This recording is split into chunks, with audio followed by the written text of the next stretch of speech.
Warning. Warning. This is not a test. This is not a test.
From the simulators to your screens, this is the pinnacle of iRacing competition. Welcome to the Full-Length Cup Challenge. Witness the dedication, the strategy, the sheer speed.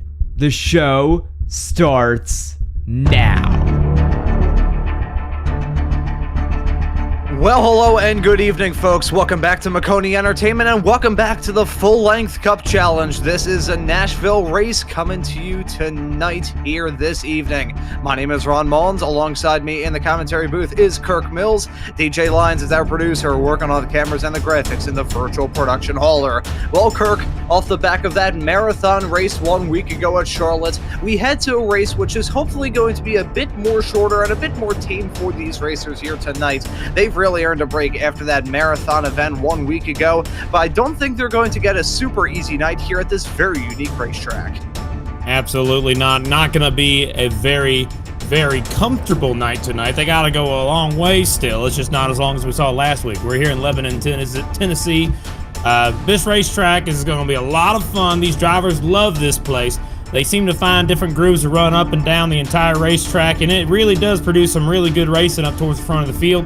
And I'm excited to see how these guys are able to manage the track, manage their tires, and see if there's any fuel games or anything being played or any odd, controversial moves. You'll see it a lot. Full-Length Cup Challenge never disappoints when it comes to a race.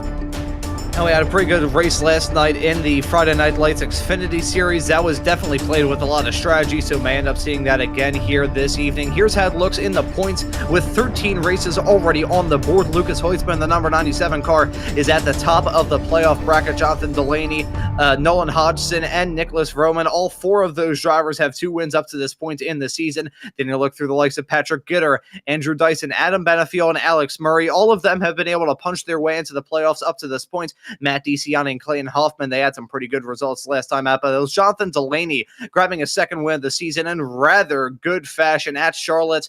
It looked like the race was in the bag for him. Then a late race yellow drove all of the drivers down pit lane, and then right at the end, it was a duel for the final 2 laps in a green-white checkered situation, but Jonathan Delaney was able to prevail and hold on to it to win that race. The second time he's won the FLCC 600, and I'm sure he is very happy to have that result as well. But looking forward to this evening's race here tonight, thinking about what this race may bring around this very unique racetrack that I talked about right at the top of this show. It's a concrete surface. You got 14 degrees of banking, and this track for a very brief period of time was abandoned as well. So let's see what race we have tonight. It'll be Andrew Dyson, the Aussie, in the number 41 car starting this race from the pole. Robert Miller set to join him on that front row in P3. It'll be Tommy Gossett in 4th. It'll be Patrick Gitter. Rounding out your 3rd row, it will be Nolan Hodgson and Ralph Hutchinson. In P7 and P8, it is going to be the number 92 of Clayton Hoffman and the number 4 of Matt DeCiani. And then rounding out our first 5 rows and our top 10, it's Derek Heitman and Dylan Kritz. Starting in the 11th place spot will be Lucas Hoitzman, the 97 car, and to his outside will be Matthew Long from Georgia. Starting in the 13th place spot will be Hunter Truel from New England, starting 13th. Starting 14th will be Jacob Simpson from the Carolinas, starting 14th tonight. 15th will be Brandon Hastings from Texas in that 15th starting spot. To his outside, Jonathan Delaney, starting there, and 16th. Starting 17th, Adam Benefiel from the Mid-Souths, and to his outside, Stephen Williams, Australia, New Zealand. And then finally, starting 19th and 20th will be Dustin Hall and Alex Murray. And looking through the rest of the drivers we've got in this field, it's Devin Medeiros in 20 in the number 20 car, starting in 21st.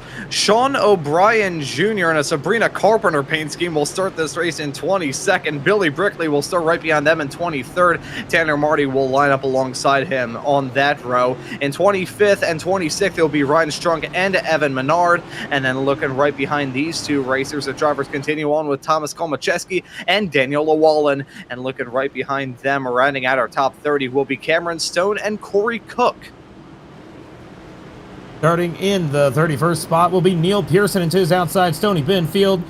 And then starting in 33rd, Alex Princeton. They added a lap, so they'll go another lap around. 34th, William Owens from the Mid-South. And starting in 35th will be Gregory Robinson from Michigan, and to his outside will be Jedi Taylor from Texas. Starting in 37th tonight will be Victor Fluger from the West, and then to his outside, Jeremy Miller from New Jersey. Starting in the 39th spot, Cliff Mullins from Virginia. And to his outside will be Jeremy Clapper Newell from Canada, starting 40th. And looking outside the top 40, the list of these drivers continues on with Richard Kleinman and Larry McDonald in 41st and 42nd. Those drivers in the 58 and the 80 cars respectively. And that will round out your grid. 42 racers about to tackle this race. And it's going to be a race of a lot of different things for these drivers to try and manage. 94 degrees Fahrenheit will be the track temperature at the drop of the green flag, which was quite considerably hotter than what we saw in the Xfinity race last night. So Kirk, this is going to be a race unlike any other at a track unlike any other. 300 laps, stages at lap 90 and lap 185, and a tire limit of 10. Oh yeah, that's going to be a lot of fun. These guys going out here and racing for 300 laps around this here racetrack. It's going to be a lot of fun. We're right now coming through turns 3 and 4. Will Andrew Dyson get to come down and get a win this week from the pole? He's going to have a lot of work to be able to make it done. A lot of fast guys behind him he's got to hold off. Pace cars coming out of turn number 4 this time. We're just going to get racing here in just a moment. Guys, take a seat. Here we go. Let's get it going. Pace cars down in the pit lane. That lead car's heading their way down towards the Geico restart zone. Here we go. Buggity, buggity, buggity. Let's go racing from Nashville, boys. And as they race in the Music City down into turn number 1, Dyson gang off to a flyer on that inside line, leading them off down into turn number 1 and 2. But the rest of the pack still looks like a formation lap as they head their way through that section there. It's Dyson leading them out of 1 and 2. Miller got to look to maybe get something working. Gitter and Goset, they're battling tooth and nail down into 3 and 4. Look at Gitter on that high side, trying to make something work around the outside. Goset, will they be able to get that sorted out in the not too far off future? Only time will tell, but Dyson leading the first lap of 300 in this race, but not pulling any gap as Miller's still there within striking distance. Top 5 have really single filed out all the way up until about, looks like 4th right now. We just had Nolan Hodgson on the outside trying to make a move, and it worked just fine for him right in front of Tommy Gossett. Remember, Tommy Gossett is one of those fast guys. He's really aggressive, and we're going to see if he's going to be able to work it out this week and try and get himself a win. Single file throughout most of the field. They're just kind of trying to get settled in, I think, up until you get to about maybe when they cross the stripe. It shows them currently sitting at about 9th and 10th.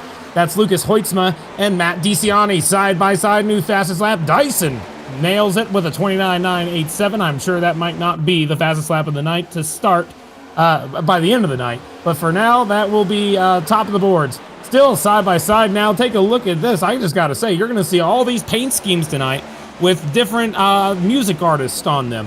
One of the biggest themed races of the year. This is going to be for Nashville, music-themed rock band / artist. So you're going to see different things all over these cars, different little bands. I saw Linkin Park, I saw Korn out there, a few others. And you're just going to be seeing different looks for these guys all night. And it's just paying homage. We're in Nashville, might as well. A lot of music going on around here, so that's what it's all about. It is a Music City for a good reason. These drivers looking to sing a song about having a good win here tonight. So a lot of time left, though, between now and the checkered flag to make your claim and make a statement here in this race. We showed those playoff standings a little bit earlier on. These drivers still have some good opportunities to grab some wins between now and the start of the playoffs later on in the year. For now, though, we have got some battling to talk about all throughout this field. Look at Ralph Hutchinson, the 8 car, trying to make something work on that inside line. It's himself and DeCiani battling tooth and nail, and it looks like DeCiani is maybe going to clear him down into 3 and 4. He's on the high side still, and I don't think Hutchinson will be able to make it work, but some side-by-side racing all throughout this field. Holy cow. Yeah, we just had a moment, actually, just a lap ago in turns 1 and 2. Cameron Stone almost lost his race car. He's currently running in 28th, but just last time by going through turns 1 and 2, he had a heck of a moment, somehow hung on to the car.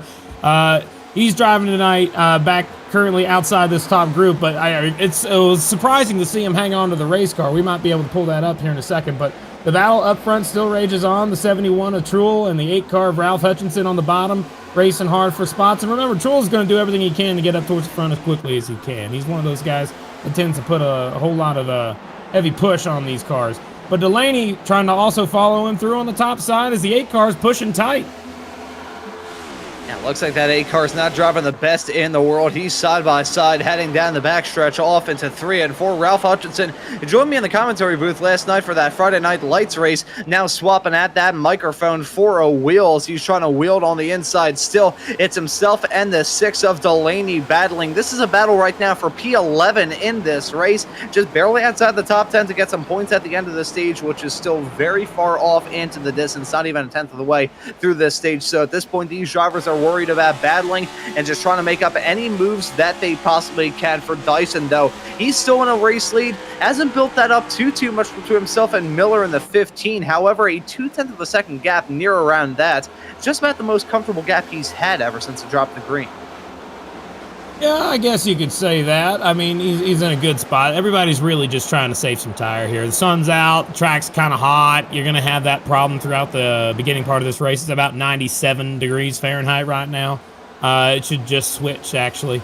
So with it being this hot, you kind of don't want to make any moves, but we might have Miller. He's all over the back bumper of Dyson right now. I think he's trying to make a move for the lead. We're looking at Hastings right now battling with a 2 car. 2 cars going to have a little bit of an advantage off the corner here. They're going to side draft and race it down. But up for the lead, Miller and Dyson are battling pretty hard. We just had Dyson hit the wall going into turn 1, and that 15 is trying his best to get underneath him.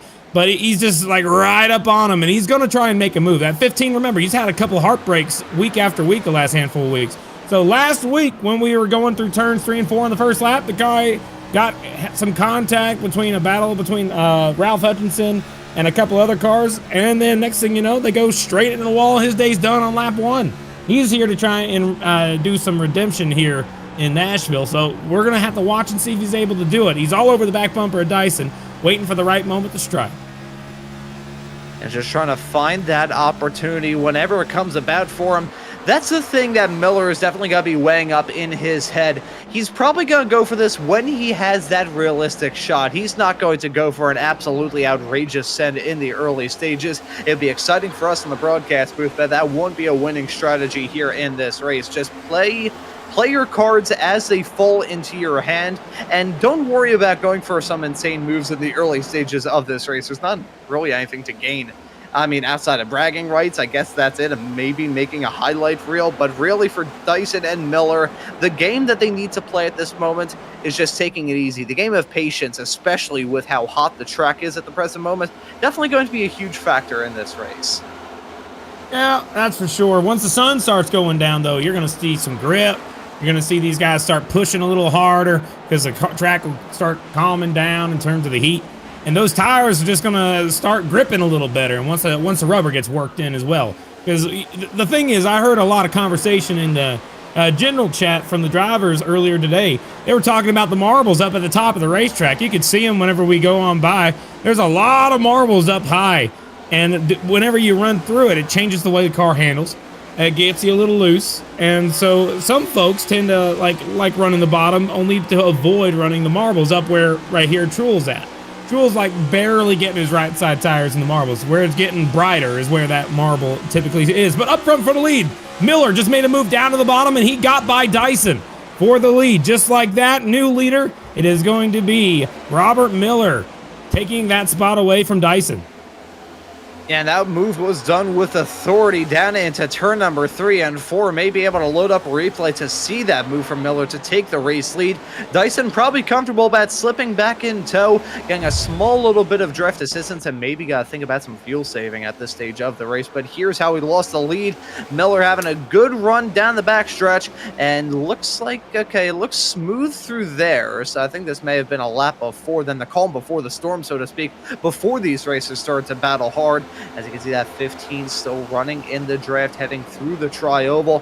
Maybe just saving up a run, heading off through 1 and 2, which may not think about that too much, but here around this racetrack, if you can get a monstrous run, which he certainly did, as a 41 drifted up way too tight.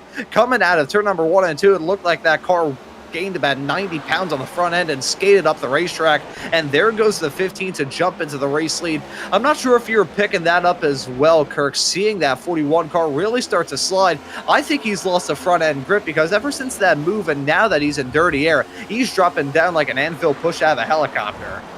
That might be the case, but what I can tell you is that 15 car, he did something different that time by. Whenever we watch that replay, he actually entered a lane higher. And when you enter a lane higher, you're going to give up entry speed, but you're going to gain runoff.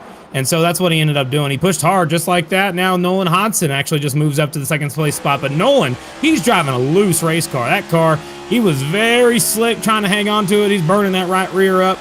And he puts on the VR headset, and he's a happy guy. But he's running second. He's got one more spot to go, trying to catch up to the back bumper of Miller. I think he's going to have a chance to be able to do it. But remember, this guy, no matter what, you can't seem to hurt his feelings. He's just a happy camper out here on the racetrack today. Single file throughout most of the field, going back all the way to about, actually only seeing one side-by-side battle, and it just ended. So that is everybody up until about 20th, when there's still some moves being made.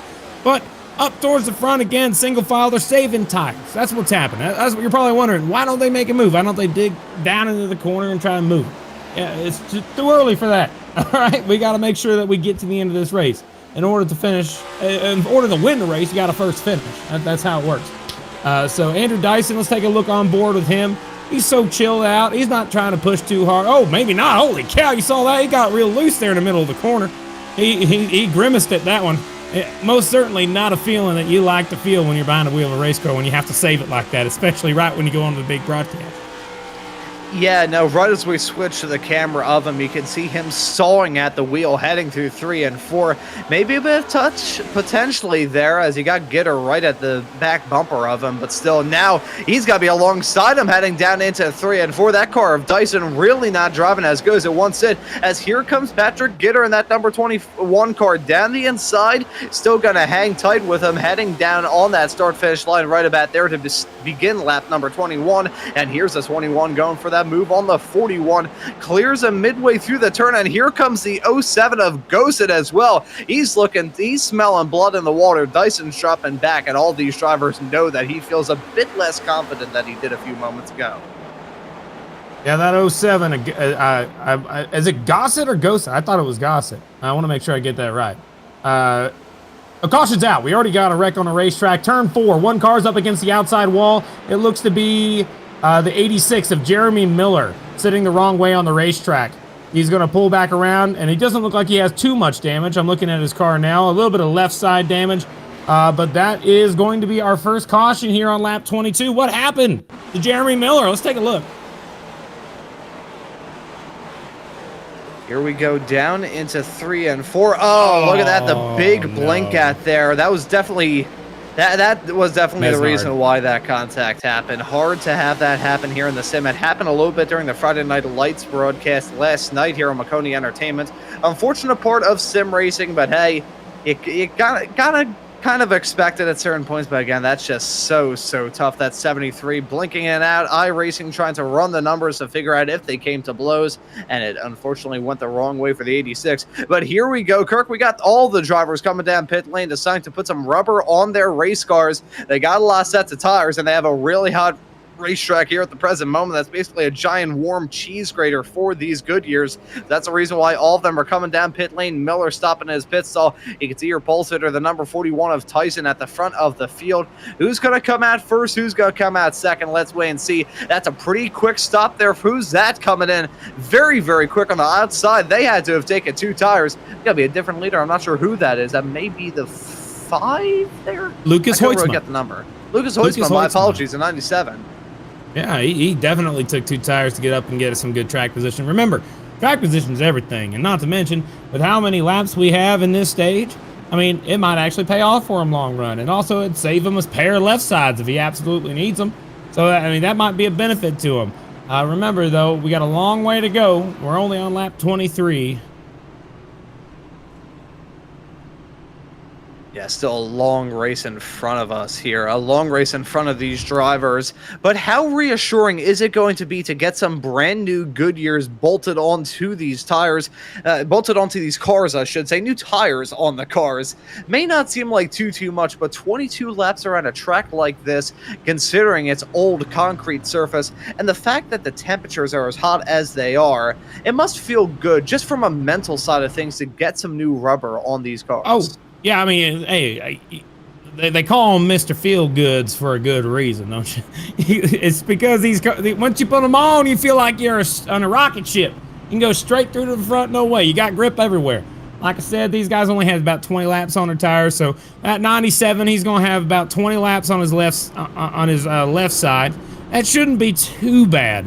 I don't know if he made any adjustments before to be able to make sure his car was able to handle 2 tire stop. Most drivers like to do some adjustment. You can see right here, looking down the backstretch, he's kind of got the car leaning in more lower on the left front and higher up on the right front. It's kind of like skewed like that at the front.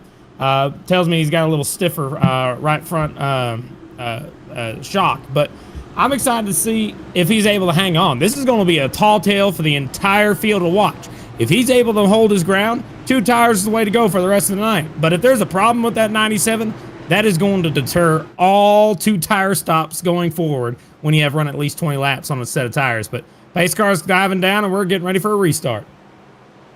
Yeah, again, the first restart of the night here on lap 24, coming to 25, this time buying for Hoytsma. He guns it. That's a bad restart there. Delaney, he had to have missed a gear. He had a terrible restart, and I am absolutely dumbfounded that they got away with that there, Kirk. Holy cow. Yeah, Delaney did not get going whatsoever. No good restart right there. However, I got to give him some props. He realized he screwed up and he tried to turn down to the bottom as quickly as he could. Instead of staying in line like most folks do, he went straight to the apron, and that saved a lot of cars from getting wadded up here on this restart.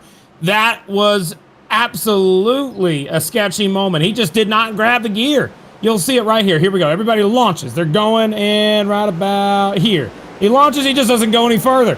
He has to go down to the apron there. He puts the 83 down in the grass, but that 28, the 83, minimal damage. These guys are going to be able to keep racing tonight. All because he made a choice to get out of the way, and that's something that a lot of drivers got to learn. It shows that this person has done that before and has learned from their mistakes. Yeah, and very, very heads-up driving from Jonathan Delaney to say, you know what, I'm not going to cause a big crash. Let me just turn it down to the inside and try and avoid any sort of major drama. That is very much so a sportsman thing to do for Jonathan Delaney, and the smart thing to do as well.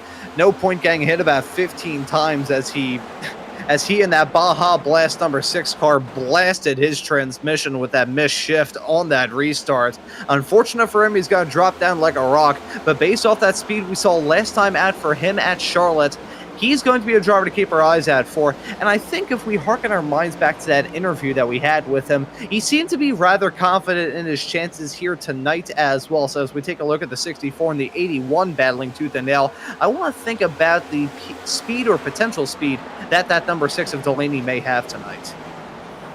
I mean, we're going to have to see if he's able to bounce back, obviously. He had a mistake. He's got to be able to come back. Same thing with this driver right here, Nolan. Remember, he was running second when that pit cycle started, and he's made it all the way back up here to 7th. He's battling side-by-side with the 76 of Derek Heitman, and now he's trying to catch back up to the back bumper, the 41 of Dyson. So they got a long way to go, but what I'm noticing right now, take a look at this gap between second and the lead. The leader here, Lucas Hoytsma, just decided, I'm gone. He decided he's running away. If we can get a camera on that, just to see that little gap. That's all I want to see is the gap. You can see, holy cow. I mean, we haven't seen that all day so far. The leader hadn't been able to get away. My guess is Lucas here has decided, I need to push 100% to be able to make these two tires worth it.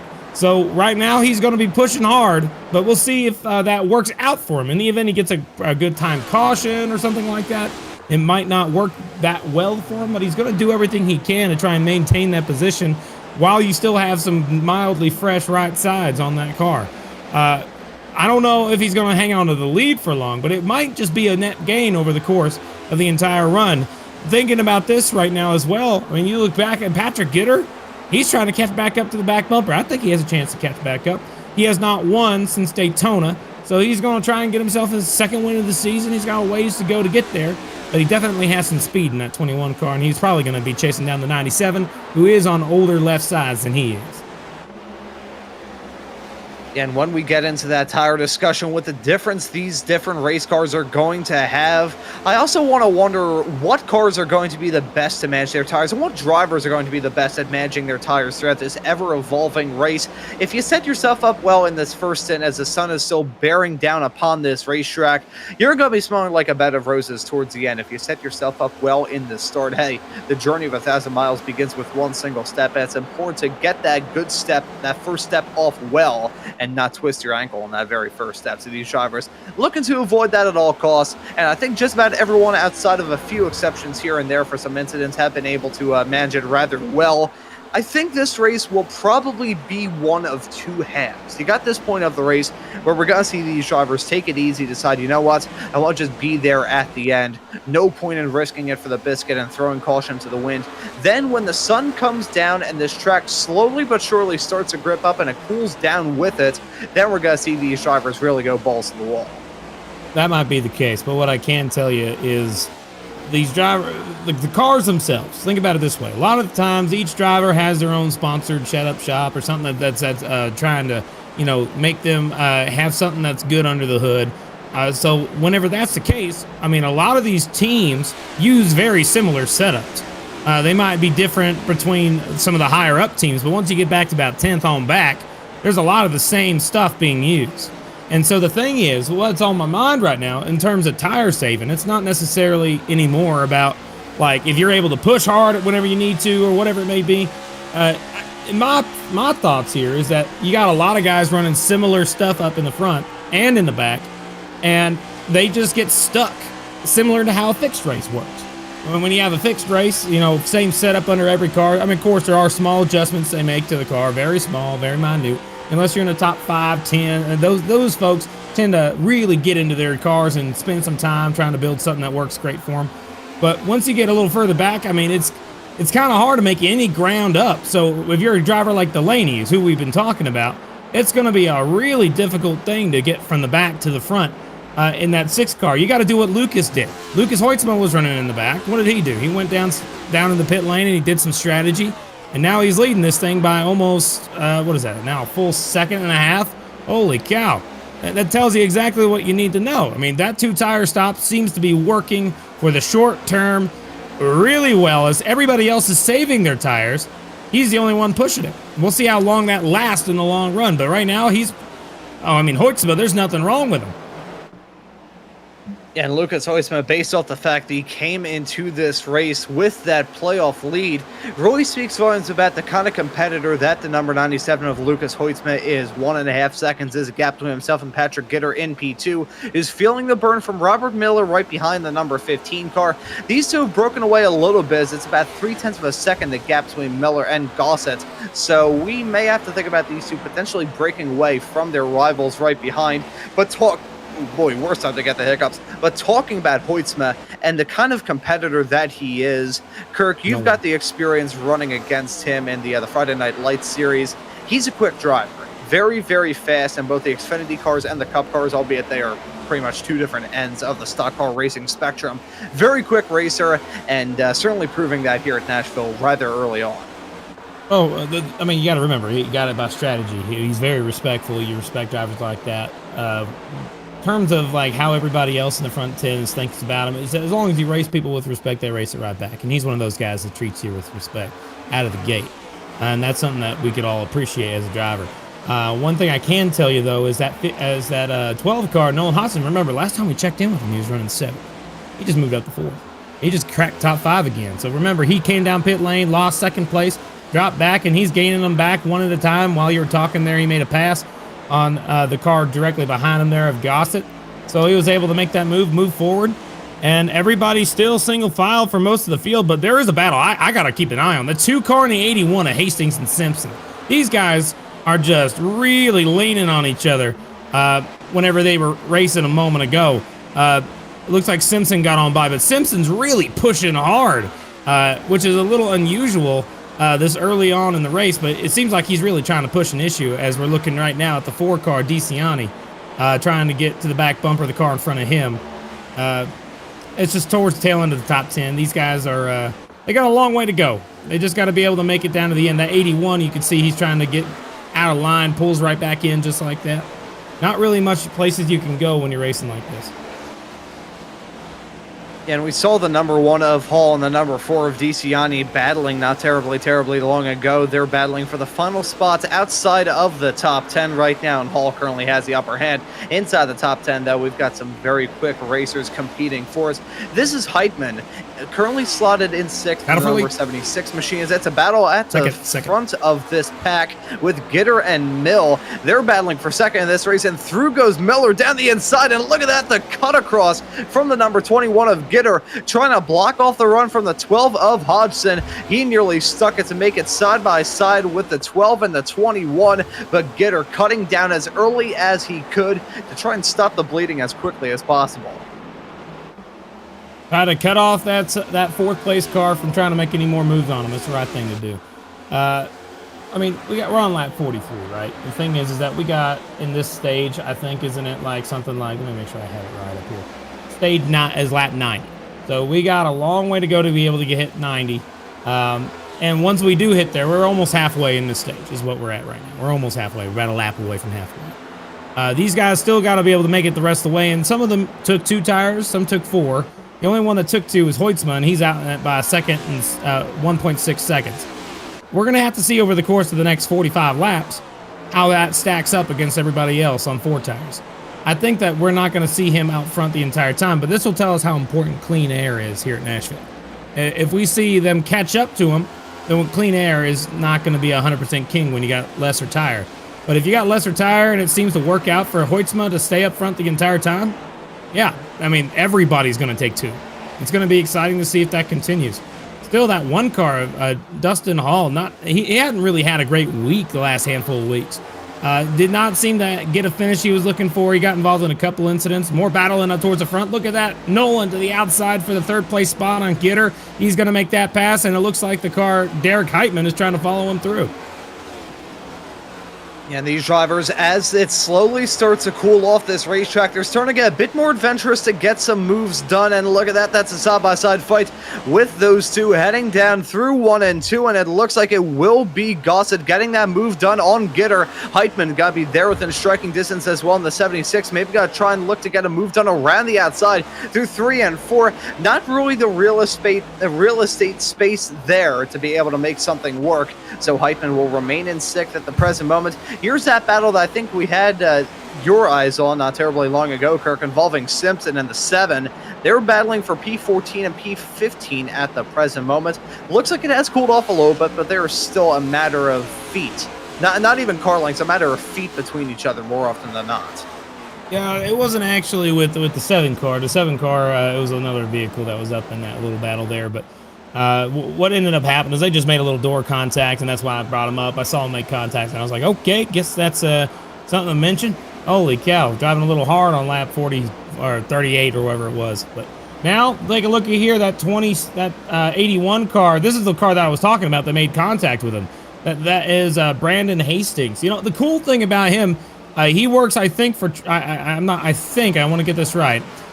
He is someone that works in the shocks department or something like that for Corey Himes' Truck Series team. So he's actually a real life, team member that works with them. So he comes out and races in the Full Length Cup Challenge all the time. He's a really nice guy, and he's what we call like one of those ultra successful guys. He's going to do a great job out there. And whenever you watch Corey Heim win a race on a Saturday or Friday, whenever trucks are running, you might see him whenever he runs out to the team because he's the shortest guy on the team. He is the shortest guy on that team, and he stands out like a sore thumb on the TV. So he most certainly loves racing here with the Full Length Cup Challenge, and it's fun watching him go around the racetrack with the rest of the guys. Yeah, pretty nice seeing some real life to sim racing conversions go on. I've been seeing a lot of that go on in terms of drivers who are in the sim and mechanics in real life. Some who've actually progressed to being real life racing drivers themselves. There's some who are real life racing drivers just running in the sim for shots and goggles.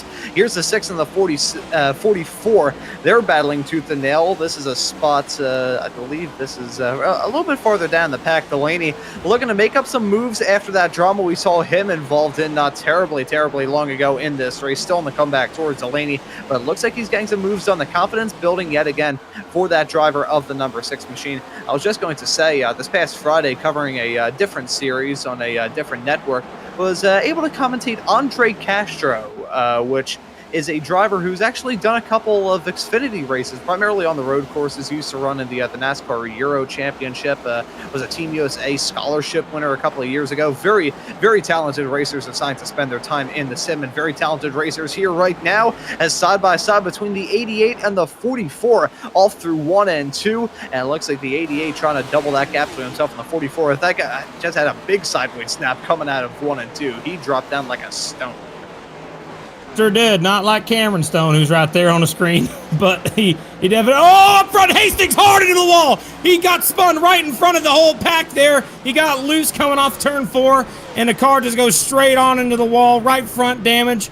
Does not look pretty. He just got out of the car, reset the thing, and I don't know if he's going to be able to come back from that. We were just talking about him. Let's take a look at this on the replay here. He was coming through turns, right. He had the 6 car Delaney catching up to him pretty quick. This is on the exit of turn 2, so it's going to happen on the exit of turn 4. The 44 got loose behind. That's why he was so low on the racetrack. He hanged on to the car. That 81, though, he entered a little higher than he had been the last few laps. The 6 car dove it in deep, and the 81 got a little loose when he was underneath him, and he just overcorrected hard into the outside wall, and everybody goes down to the grass to avoid him. And I don't believe there are any more cars involved, just a single car incident there. And that will put us under our second caution of the day on lap number 52. That will do it. So, I mean, now it's all about pit stops. Up front, that 97, Lucas. It worked out for him. He's going to be able to come down, get some tires, and he's going to be able to hang on to the lead, I think. Yeah, Hoytsma still going to be holding on to the race lead, as I suspect these drivers may make a run down into the pits. Yeah, there you can see them dropping off the banking. We are still Not quite a all of long them. ways from that stage. Yeah, not all of them.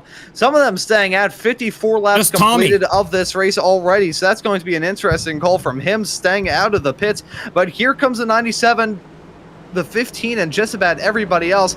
There's the 07, and that will be a very intriguing call to see if that will work right towards the end of the stage. But back down pit lane, Hoytsma comes. He's going to come out here, and let's see. Will he take 2? Will he take 4? Looks like he's going to take 4 tires. Yeah, up on the jacks on both sides.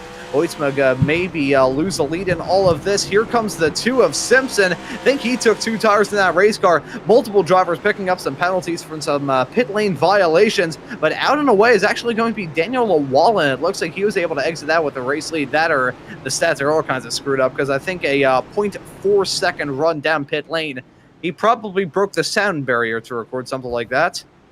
Oh, no, I don't think it was Llewellyn. So it's going to be Tommy Gossett that's going to be leading us on old tires, about 20 lap old tires.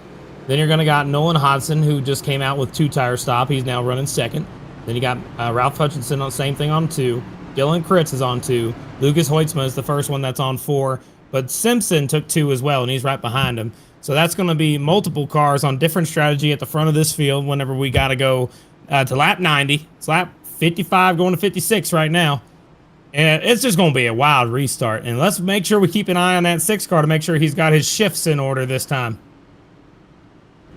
Yeah, let's keep our fingers crossed that we don't see a driver miss a gear shift heading off through the restart zone here in the not too far off future. That reminds me of the early days of the next gen car, where I think it was Denny Hamlin coming down pit lane at I think it was Las Vegas, right towards the start of the 2022 season. Thought he was running the old H pattern, was trying to go through the gears, and downshifted, pushed the shifter forward when he was trying to go up a gear, and completely decimated his engine. So, you know, who knows? I don't think that's possible in the sim, but, you know, these drivers, some of them are the ones that run in the Xfinity Series, but I think with how long the next-gen car has been around, they will probably be able to get that a change in different transmissions squared away. So fingers crossed we won't have a missed shift. Fingers crossed we'll have another clean run through. We've had a rather clean race up to this point, and based off what happened in the Friday Night Lights Xfinity Series last night, expecting more of the same here in the FLCC this evening. 300 laps of racing action, and we're already 56, coming to 57 laps in. It'll be Gossett and Hodgson making up your front row. Ralph Hutchinson and Dylan Kritz will be slotted in right behind. Lucas Hoytsma, who was your at one point race leader, is slotted in P5, and let's see how they get back up to speed. The green flag is back out. The driver's back on their way. Looking a lot smoother right behind them. Gossett jumping up into a comfortable lead. Got to take that high side from Hodgson. Yeah, I tell you, that was quite, man, you make these caution periods fly by. I just gotta tell you, jeez Louise. Here we go, up towards the front. Kritz, Hoytsma, Hutchinson, Hodgson, they're all double file here on the back straightaway. I mean, the only thing that's happy right now is that 33 car, but nobody else is. Everybody else is like, okay, I'm in the middle of the storm right now. We want to make sure we get through here, get to the end of this stage. But, you know, I'm surprised that Gossett held the lead for more than just one lap. So there's one lap for Gossett. We'll see if he's able to continue that. Nolan's trying to top side, and Gossett goes up to block the top. Oh, boy. Yeah, there he goes, Nolan. There he went right back down to the bottom. We might got a new leader heading into turn number 3. It's going to be that 12 car, Nolan Hodgson.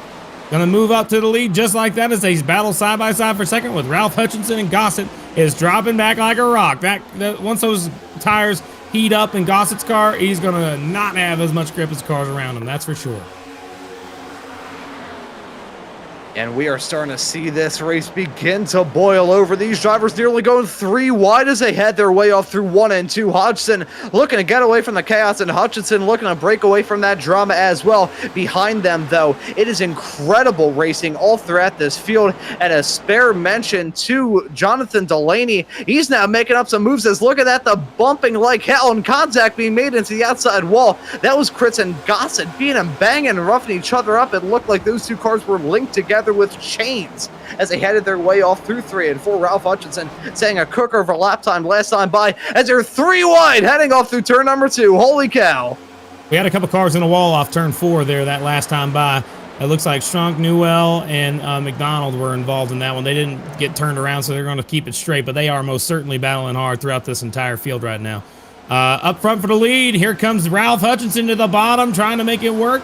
He's on the bottom in turn number 1. He's going to dive it in deep just like that, do a little slide up, but that 12 car is going to try an over move, trying to do the same thing and get him back here on down the back straightaway. The 12 car is going to have a slight amount of momentum, but he's going to choose to stay tucked in as everybody gets settled. That 8 car, oh, maybe not. That 12 car just dove it in deep, but now we got the 3 wide battles here in the back of the field. The 7 car getting doored into Truell. Truell's getting really loose. Everybody's all over the place in the back of the pack. Yeah, they are really getting dicey. This is the most amount of drama we've seen in this race. This is the most amount of aggression we've seen out of these drivers primarily, and it is fantastic to see. Probably a bit heart rate raising for these drivers, but for us here in the broadcast booth, it is absolutely fantastic stuff. They're 2x2 in this camera shot down into 3 and 4, trying to get any sort of moves done. The 62 and the 65 side by side as they head their way out of 3 and 4, and it's side by side racing all throughout this field. Hutchinson's been able to jump into the race lead. Hodgson slotted in P2. Miller, who now holds on to the fast lap of the race, is slotted in 3rd. And the fact we're saying the fast lap of the race, wrecking turn 4, laps turn 2, as turn he 2. wrecked big. Yep, in turn 2, 1 car stuck up on the top side of the wall.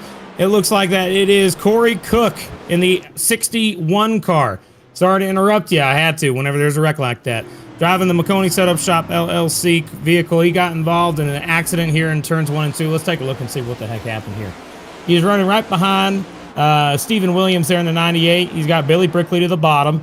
And Stoney Benfield directly behind him, dove it in deep. Did not make it stick, and he got sent around, and that will bring out our 3rd caution of the night. And holy cow, this is only stage 1. We already got 3 cautions in the books. Holy cow, that's we didn't see that much yesterday. These guys are racing pretty hard. That 70 car just seemed to have got in a little too hot and made contact.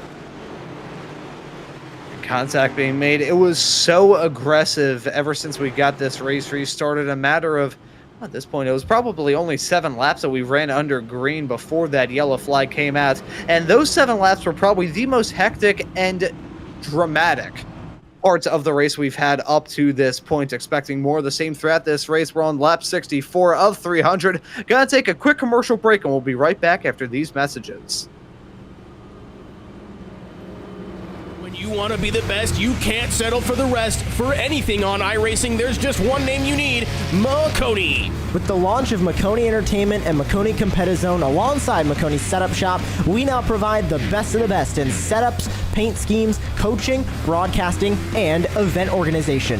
With cars across all 4 license classes, we have what you need to hit the track with confidence. Grab a subscription and save money while going fast at MaconiSetupShop.com/subscriptions. And remember, at Maconi Setup Shop, there are setups, but your victories.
Back again here on Maconi Entertainment for race number 14 of the full-length Cup Challenge here at Nashville. It's lap 66. We're about to get this race restarted here in a few moments' time.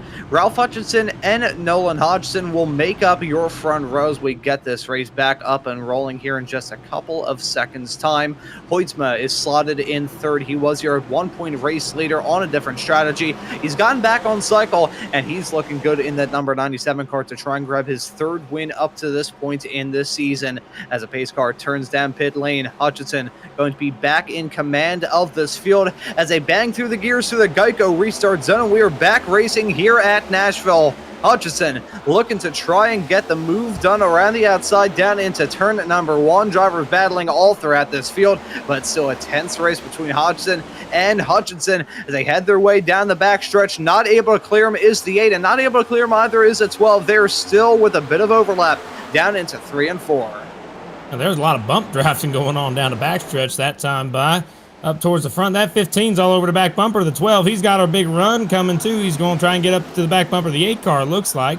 Trying to find a hole. He's got 2 guys battling for the lead. He can't find a way through. But Nolan's on the bottom, Ralph's on the top, and the 15 almost tried to make it 3 wide in the middle. Did not have enough room to make it work, so he did not, luckily. Did not have to see that one go down. Holy cow. 12 is going to settle in. 15 makes a move down to the bottom, just like that for second. Hutchinson taking the high line. He's going to try and do a little arc there. He heads off the corner there. He's real loose, man. That 8 car, he is driving that car off the right rear pretty hard. And as the sun begins to dip down below the horizon, I think these drivers are going to get a good idea as to how their race cars will be handling throughout the rest of the race. But screw how the handling's evolving. We've got some 3-wide action right behind these racers. Jonathan Delaney, after that missed gear a couple of restarts ago, he's broken his way back into the top 10, is slotted in 8th.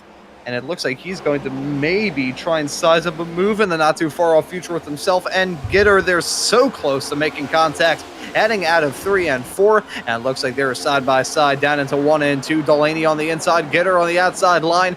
They had their way off into the turn. Look at the number 92 of Hoffman trying to make something work on the inside. The number 97 of Hoytsma. That's a battle for 5th. Yeah, I mean, these battles are going on. But remember, that one car that stayed out at the beginning of that last caution a second ago, Tommy Gossett, he's back right now running in the back 30s. He's gonna be losing a lot short term. He just got to stay on the lead lap up until lap 90. He's 3 wide in the back of the field. Holy cow! With some guys that don't normally like running 3 wide, so he's just trying to hang on to the race car. But these guys up towards the front, you're looking at right now with that 2 car. I mean, that 2 car, he's been moving forward all night. But still, Gossett, he's going to have a long-term comeback here. He's going to try and go from, he's going to have an extra set of tires at the end of the race compared to everybody else because he chose not to take tires. So it's going to be a benefit to him in the long run. We'll see if that's something that will come into play if we continue to have these cautions come out right at the time when it's going to make it hard to make it on tires. That 97, though, I mean, Lincoln Park, beautiful looking Chevy on the outside, making a move on Robert Miller there. And I always like that Lincoln Park looking vehicle. Very shiny. At night, that's going to look really cool, I think. But right now, it's kind of like a silver bullet style. What do you think? Yeah, I gotta say, I've always been a big fan of the silver bullet. I've talked about this a little bit on some of the broadcasts I've done, but before I really got into this broadcasting stuff, I used to make videos about IndyCar stuff, and made a video detailing the history of IndyCar silver bullets, because they have had some over the years, the last being Scott Dixon back in about 2002, as that was nearly a disaster, with Delaney and the 21 of Gitter coming to blows out of turn number 1 and 2. Bit too much overlap for Delaney to slip back into the tow. He is still currently occupying the final spot inside the top 8, but I always loved me a silver race car. Red, white, and blue, though, as we saw last time out at Charlotte, and I talked about a lot throughout that broadcast, those cars will always have a soft spot in my heart, but I gotta say, we talked about him a lot throughout this race, and there's good reason for that. Not only is he a fast racer, he's got a very good-looking race car, and he nearly ended up on the wall there. Jonathan Delaney with a Mountain Dew Baja Blast car. Maybe I'm just bizarre, but that Mountain Dew Baja Blast sort of aqua teal color will never not be a good shade to me, as he's looking to get a shady move done around the outside of the number 21 of Gitter. I think that might have been a double negative. I'm used to those. I do those all the time. What'd you say? Might not never? I don't know. It's pretty close. I have no idea. All I do know is I do like me some Baja Blast. I Actually, I got my wife to buy me some, and those things do taste nice. So that's sponsorship working for you right there. Otherwise, let's stop talking like that for a minute. All right. Hey, look, we're on lap. What is it? 75. 75 is that it right now? They cross the stripe 76. That 2 car up in the front. He's trying to make a move on the 12. We're on board with him right now. That 2 car, he's diving in deep. That's Simpson. That's Jacob Simpson. He is a driver that likes to drive really aggressively, and so this is like his wheelhouse right now. He's got a short run. He's really good at hanging on to the race car, and the only thing he's got to do is try to get a good run on the 12 of Nolan. He might be able to catch back up. But remember, he's got some fast cars on his tail, just similar to him. So, but that 2 car we're going to watch all night. He's going to do what he's going to do. He's got a little bit of right side damage. Same thing with the 12, actually. If you look at the right front, some of those cars have a little bit of scrapes on the right front of those cars. Everybody's right now single file, relaxing until we hit lap 90. In the top 10, they might be battling kind of hard, but if you're in the back of the field, you're just hoping for something to make this go by quicker. Side by side, though, with Heitman and the, who is that? That's Dylan Kritz there on the bottom, I believe. There, he just prevailed. Heitman did. And now with that hecticness that we saw on the last restart when these drivers were going side by side basically all around this racetrack, going 3 and sometimes even 4 wide, I wonder if these racers have reached the point where they're like, you know what, we've had our fun during this stage. This is the one where it's meant to be sitting back, relaxing, just getting into the groove of running in this race. Then you can start to push a little bit. Simpson, oh man, we nearly saw an attempted move from the 46 there, heading off through the turn. That was O'Brien, actually. My apologies, in the 65. The 2 car for second. Yeah, the 2 car just made a move for second. He's side by side with him in turn 1 right now. He's almost just turned in. I told you he was going to be making some crazy moves. That 2 car, he's entertaining as heck to watch. That's for sure. But Hoytsma's now over his tail. And we'll have to see if Simpson's able to make a move on the 12 car or not. He was just there. He made a move to the bottom, slid up, made some slight contact with the right rear, hanged onto the race car. These this second and third place cars are just really battling hard. That 2 car really wants the spot, but the 12 car is doing a masterful job at what we like to call throwing some air on him. He's going to try and enter a little higher this time. That 97 cuts him off, so that's going to be a battle here. The 2 car's going to have a run. He's going to move down to the bottom just like that. That's smart. Heck yeah, that's racing right there. He does some side drafting with the 12. He's even with him into turn 1 and 2, side by side, just like that. 2's going to wash up the hill. Hang on to it, buddy. He's loose. He's fighting the wheel. He hangs onto it, and he gets in the shove from the 97, crossing the line. Man, this is awesome. Heck yeah. Keep it up. Yeah, I think Hoytsma may try and join in this battle as well. It was Hodgson and Simpson who nearly came to blows a matter of 1 lap ago, heading out of turn number 2. Let's see how it works. Second try, the charm. Look at that. That could have ended in tears as he being banged right behind. That was Miller, and Hoytsma nearly coming to blows. Look at the run from Miller in the number 15 car trying to make something work. Hodgson, he's been able to jump into second as look at that. Oh, that's the number 2, nearly touching the side of that 97. That could have been a big one coming out of turn number 3 and 4. It didn't, though.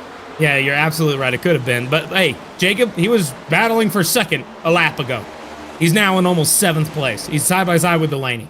What happened? You got to think of it this way. I think all the guys up in the front that's been up in the front, like Nolan, like these guys, the 15, they have been really taking care of their stuff. And whenever you do that, oh, caution's out. Caution's out. We got another wreck on the racetrack. This is not going to be very good thing to see. Back on the backstretch, Llewellyn is facing the wrong direction. More cars involved, but the 32 of Daniel Llewellyn. Oh my God. Oh, man, I got a heart attack on that one. Woo! Oh, gosh, I'm glad he did not hit him, but, man, we're going to have to look at that one again. Oh, I want to look on board with the guy who almost hit him. Oh, man, that's terrifying. Oh, he got loose on his own. Man, that's even worse. You hate to see it. Got loose down the back straightaway on the exit of turn 2. Let's see. He was trying to make something work. And look at this. Oh, my gosh. Man, I mean, that's rookies. That's rookie stuff. Man, you hate to. Yeah, they wrecked up ahead of him, too. Oh, my goodness. What more happened up here in the front? Yeah, and I think the reason why they wrecked was that car having to take evasive action, took a one-way trip off into the dirty infield of this track, and then also had to run through the grass to take more evasive action. So there was no way that he was able to negotiate that with any sort of cleanness. On board with one of the drivers who avoided that. This is the 80, and yeah, there you can see Nothing he could have done there as a 61 came in like a missile to the side of him. He was the car that had to take that evasive action, the 80, the instant bystander and all that. I mean, if you're looking at the 80 car, I mean, life looks good, you're fine. But then all of a sudden, out of nowhere, the 61 of Corey Cook just comes out of nowhere and kills your car. I mean, Corey Cook, it was not their fault at all. Corey Cook had nothing to do with that. It was just the Daniel Llewellyn vehicle absolutely forgetting to lock down the brakes, look both ways before you cross the street, and go. I mean, I am stunned that just happened. That is, I think that they not need to look into that for post-race. That's all I can say about the matter. I mean, when I decided to leave my former spot as a race control for a different series, I decided that I wouldn't get involved in when it comes to stuff like that. If I was a number 61, I believe that was Corey Cook, who was the unfortunate innocent bystander and all Victim. that. Well, yeah, the victim and all of that. The innocent bystander was definitely the 80. If I was Corey Cook, I would probably get out of the current chat that driver is in here on the Discord server, and probably have some choice words to the driver who I nearly just T-boned with such ferocity that I'm trying to work out the geography of all of it. I think with the speed and the angle and all that, we probably would have seen that car bounce all the way off into Kentucky. Oh man, I cannot wait to look at that highlight at the end of the day.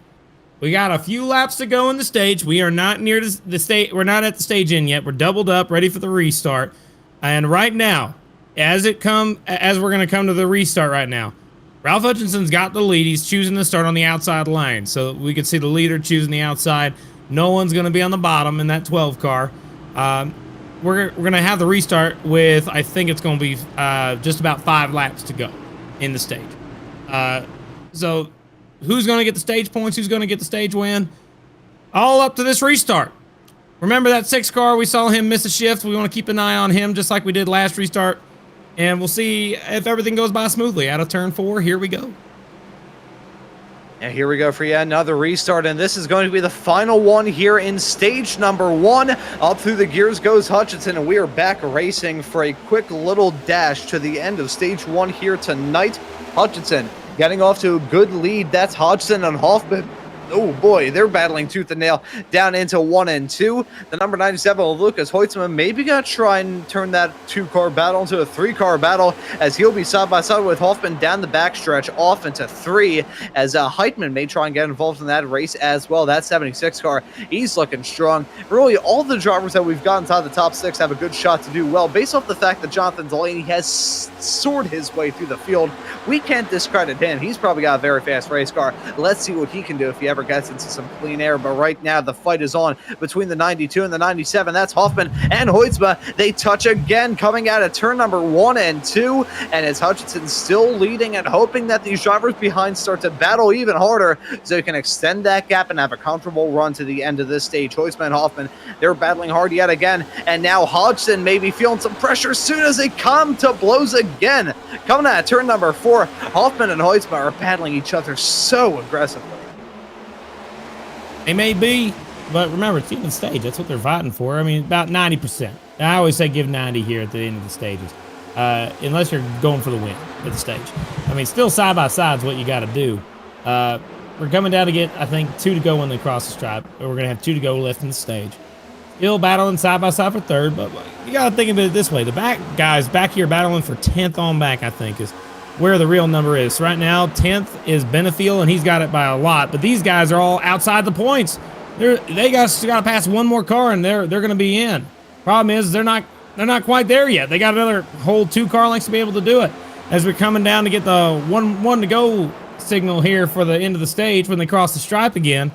I mean, these guys are just going to miss out as the leaders here still battling hard. Look at that car there on the bottom. 97 of Hoytsma making up some ground as the 92.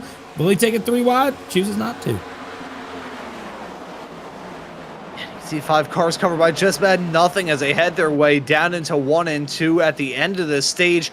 Ralph Hutchinson's been able to jump into a somewhat comfortable lead. Comfortable is definitely relative in this situation, but Hodgson and Huisma battling hard, heading down into 3 and 4 is certainly going to help out Hutchinson's case. It'll be a drag race between those two for P2 in this first stage, but Ralph Hutchinson, the 8 machine, is going to be your stage 1 winner at the end of it all. Huisma just barely got the nose out to finish second of them. Hodgson, Hoffman, Heitman, Delaney, Kritz, Gitter, O'Brien, and Stone round out your top 10 at the end of that first stage. A special shout out to Kolmacheski, who was able to scythe his way through the field and jump up to 11th at the end of this first stage. 90 laps with a lot of stuff of note. We saw these drivers struggling, but they have definitely gone into a groove. These drivers certainly feeling a lot more comfortable now than they did some half an hour ago. So we'll see how things are going to shake out, setting it up for stage 2. We're going to take a quick commercial break, and we'll be right back after this.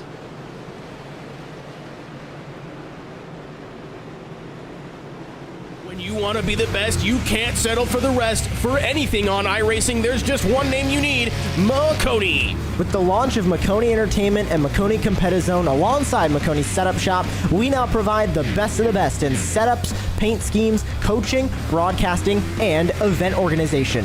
With cars across all 4 license classes, we have what you need to hit the track with confidence. Grab a subscription and save money while going fast at MaconiSetupShop.com/subscriptions. And remember, at Maconi Setup Shop, there are setups, but your victories.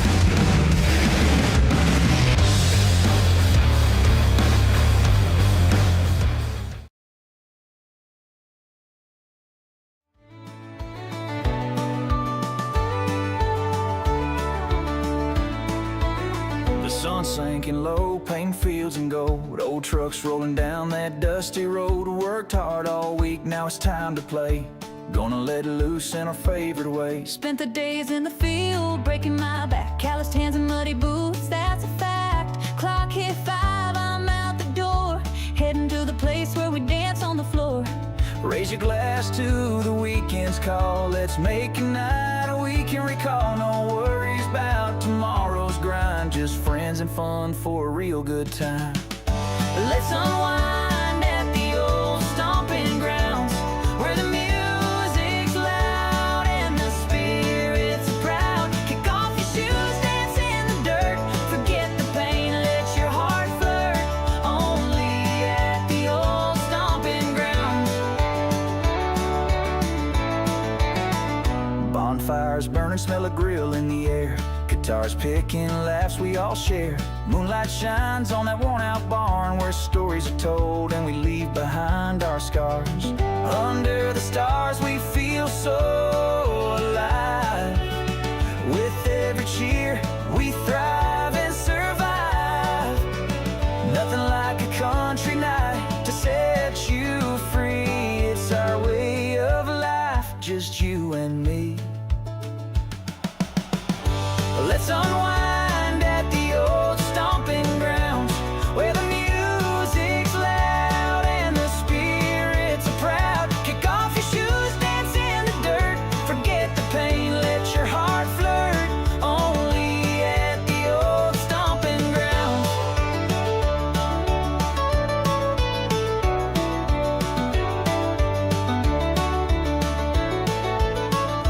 Another weekend fades into eternity.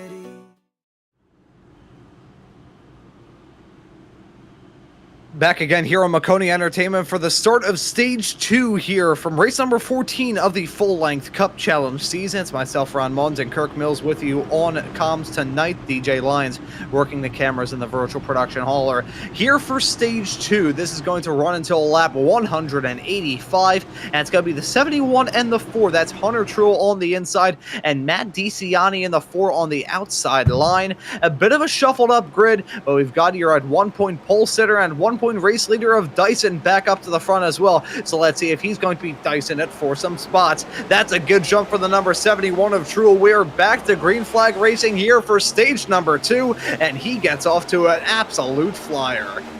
He sure does. Man, take a look at those sponsors on the hood of that car. I mean, I know we're kind of preaching to the choir here, considering we're we're a part of that team there. So there's still 3 wide. Oh boy, behind oh golly, some of these moves these guys are making are just so sudden. Jedi Taylor had to back out of it in the middle of a 3 wide deal as Dustin Hall. And you got, of course, Matthew Long battling there. These guys, they stayed out. They had a different strategy than everybody else. They could have chose to take 2 or 4 or whatever it may be. These guys were not up front early. We did not see Brickley. We did not see Matthew Long. We did not see Jedi Taylor up front. Neither did we see DeCiani. None of these guys in the top 5 were here when we were running the first stage. But now they are. How long are they going to be able to hang on to it? We'll have to find out. Maybe we'll find out if Clean Air and cars that we haven't seen up front can still hang up front with that assistance from the Clean Air. And as this track starts to improve for these racers, those shadows are growing longer, and the opportunities for these racers to go side by side is growing as well. Look at that pack as they head their way out of turn number 1 and 2. We wouldn't have seen that in the earlier stages of this race. We wouldn't have seen something like that a couple of laps after a restart, maybe 1 lap after that, sure. Outside that, one don't see too much of that going on. This track is rubbering in. It's getting a little bit cooler for these drivers, still a little bit on the hot end at 93 Fahrenheit, 3 wide, heading down into turn number 1. Jonathan Delaney in the 6th car, looking to get some moves done. I'm not sure whether he's got some Mountain Dew Baja Blast being spat onto the tires of his race car, but he's got that sugary sweetness of grip heading through this racetrack, and he's making some moves. I didn't know that grip was sugary and sweet. I'll take it, though. You can get it running on some dried soda. The handful of weeks ago, we talked about one of our commentators eating a tire. So, I mean, I guess keep going with these odd ones. I love them. They're funny as heck, and I love hearing them. But the main thing I want to talk about here, Ron, let me ask you a question. Let me pose something to you. If you're like on the outside and you hit the wall like that, does that feel like it's going to take away any emotion with these cars? Are these cars going to... Yeah, you hate to drive them when you hit the wall, or is it something that you'll be like, oh, it's just a wall tap, I'm fine? What's your opinion when you hit the wall? Like off a corner whenever you're pushing a little hard? You know, this is going to sound very odd, which it's coming out of my mouth. Do you really expect any better? These drivers, and I say this as a driver myself, they usually treat these race cars like a loved family member or pet. So if you hit the wall, you're going to feel bad at first. You want to make it up for the car. They're wrecking. Kumachevsky's around in front of the field. I'm sorry to interrupt you. More cars are around. Yeah, not good. Right there. That does it. Yeah, Fluger is involved in that one as well. Kumachevsky and Fluger, 2 cars around, and we have our 4th caution for incident tonight on lap 101. Let's take a look at that. Sorry, Ron, you go ahead and call that one. Yeah, no, it is quite all right. And the camera shot that we had, you can see the remnants of that. Kumachevsky and the 3 being a banging, roughing each other up. Yeah, door banging indeed. And then they fender bang down into the turn. The 88 going for a wild ride, hits the outside wall, heading through 3. And who was that who just...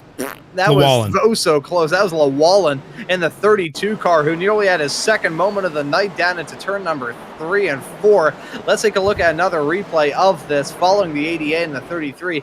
The 3, I should say. This was a calm before the storm as they headed their way out of the turn. Contact being made, the 3 kind of bouncing off the wall a little bit, then cutting down a little bit. Nothing that the 88 could have done. The 3 also getting into the back of a car a little bit farther in front. Not sure who that was that he tapped there. Victor Fluger. Victor Fluger, thank you very much there, Kirk. But the 3 just having a very torrid time, fittingly through turn 3. Yeah, let's.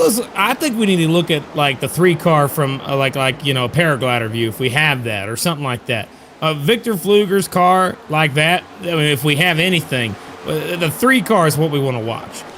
Because once he makes that contact, he takes out 2 cars. And does not. I'm not going to even mention what it looks like, but I mean. He came down where a hole was he thought a hole was, it wasn't there, and then he dove it in deeper to avoid spinning out and got another guy. So if we're able to have this, we're on board now with the 3 car. Actually, we're on the car in front of the 3 car. They're going to have contact there. 3 hits the wall. 3's not happy about it. So he's going to come down and just make contact, and he messed up his entry. So, I mean...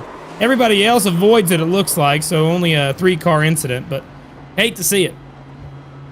Yeah, you really do hate to see a moment like that as the field was getting into a groove of this second stage, but clearly anyone's hopes of having a long green flag run getting dashed here 102 laps into this 300 lap long race under yet another yellow as we're seeing these drivers head their way down into the pits. Victor Fluger and Thomas Komacheski down pit lane at the moment. Here is Fluger in that rather damaged number 43 race car.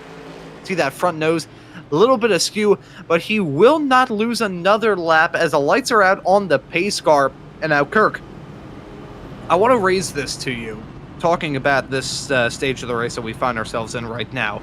The track is, we're getting to the point where it's going to feel exponentially better for these drivers as we go throughout the second stage. This will probably be where we see the most amount of track evolution, for that matter. So for these racers, do you think they're going to exercise a little bit of patience, doubly so considering the drama we've had up to this point? Or do you think with this track getting better, it's probably going to ramp up from here on out? Oh, no, they're going to still stay calm. I think right now that's the number one thing they got to do is get to the end here. You got a long way to go. We still aren't even near halfway for the stage, so we got a long way to go. We only had 13 laps since the last one.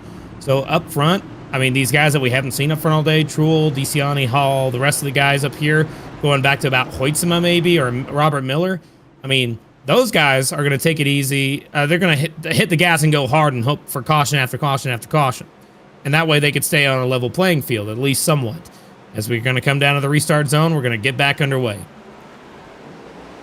Get back and ready to rock here yet again in stage 2. It's Truel for the second time in a row getting off to a fantastic restart. He'll lead them comfortably down into turn number 1. Hall and DeCiani, they were battling just barely outside the top 10 a matter of about 70 laps ago.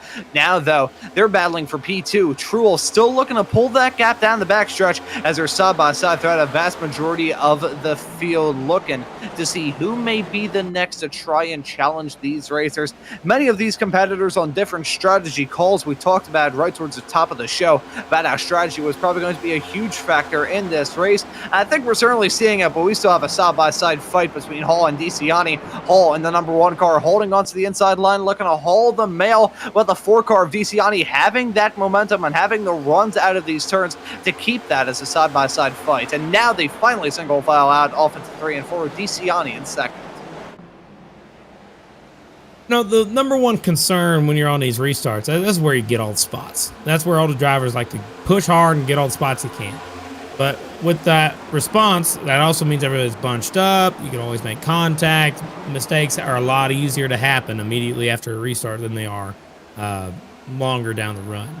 Up in the front group, these guys, they're in the point where now they're in the mindset of, okay, I need to make sure I can last a little longer. Hope for the best. But the back guys here, these guys were running up a little on higher spots, like Patrick Gitter here. Take a look at him. He almost just got turned by Kritz, and Kritz just slammed the wall barely, hanging on to the race car. They're battling side by side. These guys are right now running just outside top 10, 11th right now. Now, if these guys were able to, get back up towards the front, that's where they want to be. So they're going to be pushing a little harder, trying to catch back up and get that track position back. And Gitter just dove it in deep on the 12 car of Nolan Hodson, just in front of these guys we're looking at on screen. Dyson, and there's Delaney. This is like right around the tail of that group. Right here, the 12 of Hodson, he's really the one leading the guys that were up front, but he's battling with Gitter right now for that spot. Gitter dove it in really deep and got by him here just then, as it looks like they'll single file out for these front spots. Up in the lead, though, we got DeCiani catching up to the back runner, Truel. So, that's something we want to keep an eye on. DeCiani's got a little speed in that 4 car. That 71 has fallen off a little bit since the restart. But he's still leading this thing, so he can't really complain much. Yeah, Truel's still finding himself in the spot to be in the race lead. You'll never turn down leading a race. Doesn't matter where you are or who you are. One driver, though, I want to keep tabs on is going to be the number 92 of Clayton Hoffman. Now, Kirk, considering how long that show last week went, you weren't able to join me for the interviews, but have it be known, the number 92 of Clayton Hoffman was not a very happy man after that race, even after finishing second, and didn't have high hopes coming into this race. He's got a fast car, though, currently slotted in 6th, and maybe gonna size up a move on Miller to jump his way up into the top 5. Clayton Hoffman, a very quick racer in this race, and nearly getting a tap from the 44 of Brickley right behind. I'm going to keep tabs on the number 92 because usually those races where you feel like, okay, this is not going to go well, that's sometimes where the racing gods hand you the most amount of bones and you can jump up to the front. So Hoffman, I want to keep tabs on the number 92. Slotted in sick, I think he may have a fast race car underneath him. All right, I'm putting it on my paper. All right, your pick to win's Hoffman. There you go. Okay, putting that down. You want to keep an eye on him? All right, that's my guy. I'm putting you down for him. But yeah, he's an interesting driver to say the least. He's fun. He's entertaining to watch. He's definitely a driver that had a little bit of heartbreak earlier this year back at Atlanta. He almost won the dang thing, but he had to take a pass through the grass and got incident limit that way. It was not the best of situations, but it was definitely kind of showing how his season's going so far. He gets up to the front, he's doing well, and then something always happens. However, this last week worked out for him. He finished second. Good for him. One driver in this lead pack I like talking about since we're looking at it right now. You got the 86 there, Jeremy Miller. But I want to look at the 44 car. Billy Brickley. Look at him. He's running in 8th right now. He's one of my favorite underdogs in the entire series. That 44 car making a move to the outside of Gitter. Gitter's trying to make a move on the 44, I think. But the 44 is holding him off. So they're still battling hard, and that's awesome. You love seeing it. But that 44, whenever he does do well, he has great speed. He has great control. It's just that he gets involved in other people's messes way too often. You hate seeing it. But I always like rooting for this here 44 car. He's definitely one of the underdogs that I like to put a little emphasis into, to keep an eye on. He's not going to be my guy to win this week, but he's definitely a guy I like keeping an eye on, hoping for a good finish for that 44 car. Now, you see, when I was talking about the number 92 of Clayton Hoffman, I didn't say he was my pick for the win. I just said I was going to be keeping tabs on him throughout this race. Oh, so who's your pick to win? Who do you think's going to win this race from your standpoint?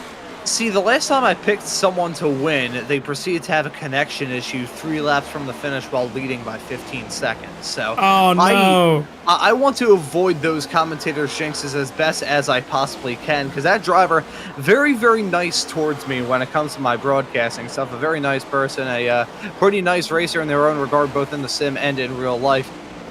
I'm going to refute from what DJ said. That wasn't a broadcast here. It was somewhere else. Oh, well, I mean, it's probably happened here too, though. So it's happened in a lot of places. Come on, there's always a quote-unquote jinx. I don't believe in that at all, though. I've always said that. Never believed in it. But, hey, look at this 28 car. If we can get a camera on him, where's 28? There he is. 28, he tried to make a move to the top around the one car of Dustin Hall there. He didn't make it work, but this time he went and entered the corner a little higher, so that way he gets a little bit of a run down the backstretch. He's going to try and make a move down in turn 3 and 4, maybe. Let's see if he dives it in. Nope, not quite. He's going to go in a little shallower, but he's all over the tail end of that car, and that 92 and the 8, they're catching up, but that 28 really wants to get by Dustin Hall. Yeah, he's not really forcing the issue too much. Is a number 28 of Long, and it doesn't go for it again, as Hoffman is going to go for it side by side with the number 92 and the number 28. They head their way off through turn number 1 and 2. Don't believe he'll be successful in that move, as the 28 of Long will have that speed on the outside, and look at that. Even though he was feeling pressure, Long doesn't go for it, and Hall not really defending for his life either. Those drivers know that they have a good race car. They want to be in it right at the end of this race. Frankly, the number 28 and the number 1, they're in it for the long haul. They got a long way to go, that's for sure. The 28 and the 1, they got to try and just stick around. I find it interesting, though, whenever we're racing like this. Remember Ralph Hutchinson, he won stage 1, that 8 car right there, making a move down to the bottom of the 92, here in turns 3 and 4. It's gotten dark. Man, look around. The screen was totally fine just a handful of minutes ago, but now we got some cloud cover, and the track has gotten dark. It is so dark. It's one of those things that is going to help the cars gain more grip over time. The leaders are about to catch some what we call lap traffic here. Corey Cook, who was involved in that incident before, is currently trying to hang on to the tail end of the lead lap. But Truel still has drivers trying to chase him back down, and I think we're going to start in the next 5-10 laps see the battle for the lead heat up big time. I mean, it's happening right now. That third and fifth, through 7th is catching the top 2, and when they get there, it's not going to be something that's going to be pretty, but it's going to be pretty entertaining. That's what it's going to be. It's going to be pretty exciting for us here in the commentary booth. For these racers, though, I think their resting heart rates are probably going to shoot out by about 20 beats per minute. So we'll just have to wait and see.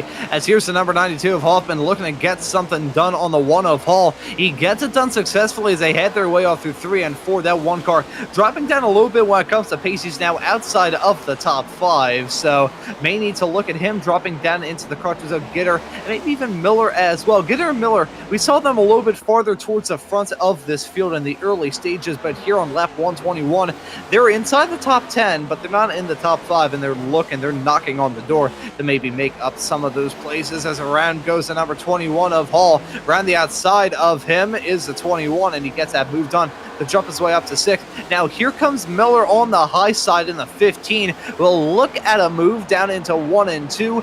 Not close enough there, but he will get that run midway through the turn, has that mid-turn speed, and he's going to try and get it done to jump his way up into 7th and make sure these drivers a little bit farther up the road don't blow his doors off. As side-by-side going on between Gitter and Hoffman, that's a battle for the final spot in the top 5, and Gitter gets it done. He does.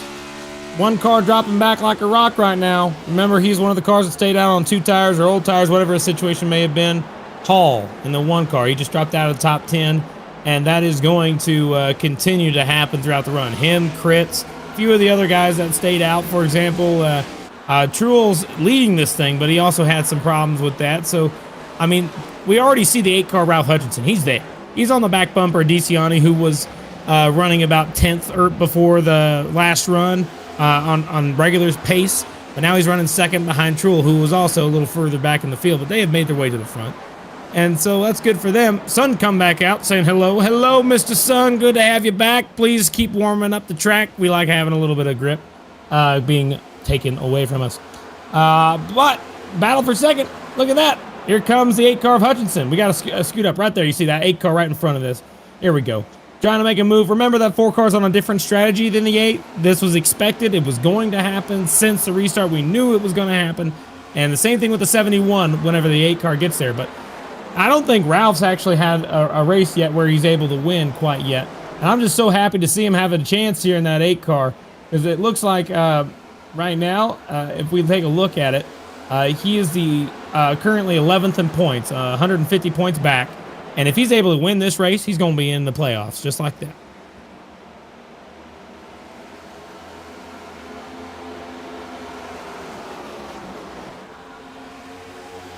As right now, as they had their way down into 1 and 2, and I realized that I had my microphone muted there for a couple of seconds. We got the corn car and the Red Hot Chili Peppers car battling hard, heading off. This is a battle for 2nd and 3rd. Sounds like something you'd feed a bunch of chickens, some corn and some Red Hot Chili Peppers, but, you know, I'm not a farmer, so I guess maybe my information may be a little bit off there. It's Gitter looking to pounce on DeCiani to jump his way up into 3rd, and he gets that move done. A little bit of overlap between those two still, as that's 28. Now got to try and get a move done down into 1 and 2. It's close stuff.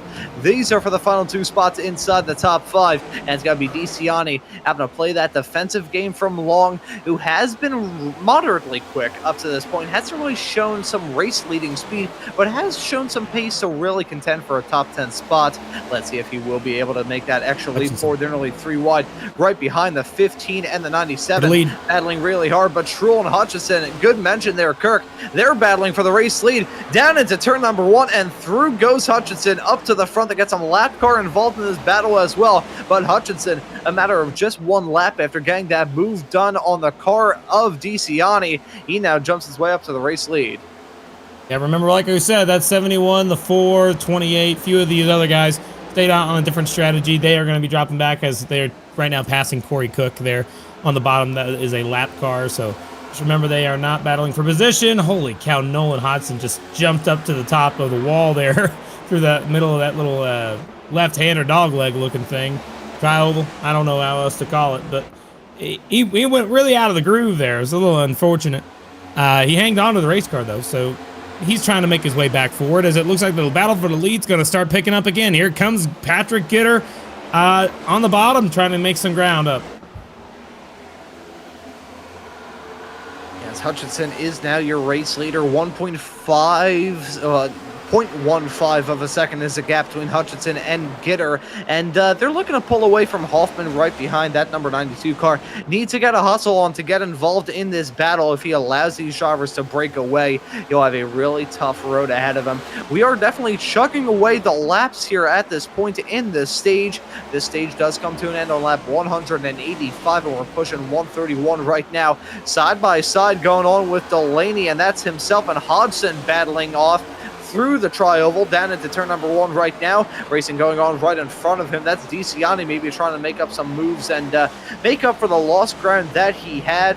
And oh man, that was a 12. Nearly trying to stick a 3 wide off through the turn. I was thinking that was going to end in absolute disaster, and it didn't, because they didn't let that side-by-side fight through. At the front of the field, though, Hutchinson and Gitter, they're battling hard. It's about a half a tenth between these two racers. They're side-by-side. They finally single file out off through the tri-oval, but Hutchinson, he's feeling the burn, he's feeling the pressure, and he is tense at the moment.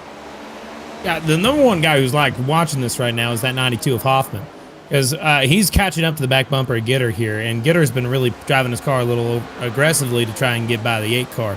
8 car's driving a little aggressive, trying to hold him off, but that 92 has been just slightly saving his stuff. He's still there. Hasn't made any moves yet. He's kind of waiting for that 21 to make a move for him, and then maybe he'll make a 3-wide move to get on by both.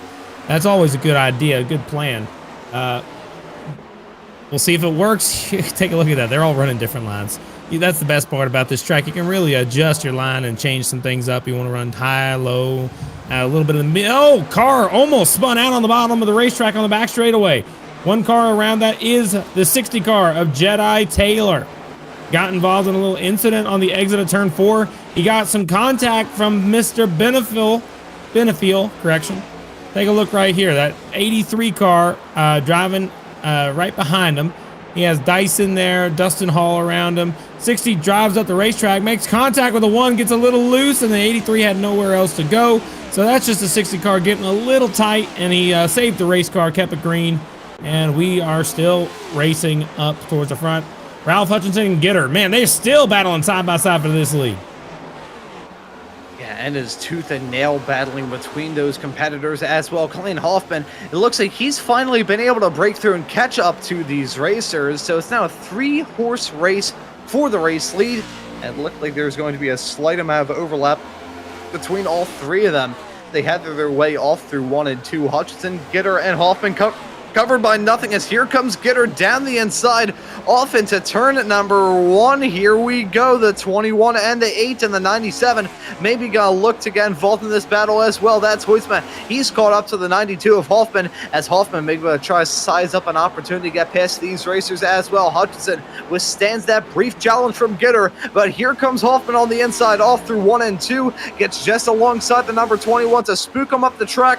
Looked like that 21 was wiggling a teeny tiny bit as he headed his way through 1 and 2. Now Huisma looking to make it 3 wide on the outside line. That's some bold and audacious stuff from the 2-time race winner thus far this season. Gonna have to back out of that smartly so. Gitter jumps up in front. Hoffman going to fall back behind Huisma. That's the give and take when it comes to battling here. You need to get that move done and get it done with authority, otherwise you're gonna drop down like a rock. Now the 21 looking to get back side by side with the 8 of Hutchinson. The top 5 have really driven away from the rest of the field here, and because of that, I mean, I think that 6th place car, Delaney, he's going to have something to say about the end of this here run to the end of the stage. I think that 6th car might be saving a little something in this tank, because he's right now running 6th on his own, and I don't think we've seen the last of him. I think these guys up front are battling really hard, driving the wheels off the thing, sliding all over the place, but that 6th car, he's just been watching steadily behind as these guys have been battling. The 8 car even has actually started to scoot away from 2nd, so you can see that gap growing. The 97 is trying to get by Patrick Gitter, who, again, Patrick Gitter, he was driving the car really, really aggressively, trying to get by Hutchinson, but he was unable to do so. So with Hutchinson leading this thing, I mean, this is the best thing that 8 car could see. See nothing in front of him other than a couple lappers maybe. He's on his own. He's leading this thing, and he wants to be able to win so he can at least make the playoffs guaranteed. You always want to have that guarantee, and whenever you win in this series, you're in. That's how it works. So And with that 8 car, he's sitting pretty right now. Yeah, that 8 car of Ralph Hutchinson, it looks like he has the pace to contend here, but we will have to think about these drivers maybe making that run to come down pit lane before now and the end of the stage. 45 laps left here in stage number 2. Ralph Hutchinson doing everything he needs to do at the present moment.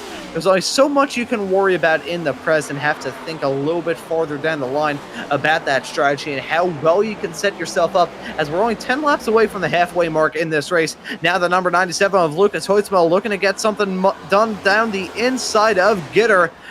Cost him a little bit of a run heading down through the tri-oval, and here comes Robert Miller in the 15 car on the high side. He's going to look to make something work. Matt DiCiani in the 4 has come down pit lane. He was one of those drivers on that alternate strategy, and that is the reason why he has come into the pit. It's still a bit of overlap. It looks like they will single file out, with Hoitzma losing out on a bit of time and all that. Patrick Gitter's coming down the pit lane. Oh man, that could have ended in disaster with Gitter slowing down. Hoffman and Gitter both, yeah, they man, I don't know what they're doing down there. They seem to be smoking the tires when they came down pit lane that time by. And because of that 92 in the 21, they kind of had to slam on the brakes. Gitter was going to speed, and I don't know if he did or not. I don't think he did. We didn't see a penalty pop up, so maybe not. But the 92 and the 21, they make it down pit road safely, and they're going to be getting their service. These guys are going to be the ones to watch. They're the first ones to make the dive. Everyone else should be in the mindset of, I got to pit with them right now. You got to come down, got to get tires. They pitted, your turn. You don't want to give them that much of an advantage, because if you stay out and you keep running like this, you're going to constantly lose time. And it's so hard to gain back that time. If you're that 8 car, you got to pit this time. You got to be saying, I want to come down pit lane right here, right now. Unless he wants to run really long, which I don't think is going to be right to do, because the 97 right behind him is also pitting here in just a second, I believe, or has already pitted. So I don't know why he's staying out so long. I mean, I don't see the long-term gain in this one. He's got to be thinking of something. There must be something that is brewing in his head to try and say, you know what, I want to go with this strategy. When it comes to strategy calls, some drivers, they're willing to change on the dime. They're willing to say, you know what, I don't think this is right. I'm going to swap. I'm going to make a change to my plan as the 8 now coming down pit lane. This will give the race lead to Jonathan Delaney. But there's 2 different types of racers. You got the ones who are willing and able to make that change to their strategy call in the blink of an eye. And you've got the other ones who are rather set in their ways in terms of what they want to do strategy-wise. So I think we have an even mix of those racers in this race, but Hutchinson now coming down pit lane in that 8 machine. Let's see what sort of stop time he has for him. About 20 seconds to get to his pit stall up on the jacks now. He's followed by Nolan Hodgson, Matthew Long, and Dylan Kritz up on the left-hand side, looking pretty good there. There's a big lockup a little bit farther in the back with those drivers coming down pit lane. Out and away in 8 seconds of, actually no, it's not 8 seconds, it's 11 seconds, nearly 8 for Nolan Hodgson, 9.7 for him.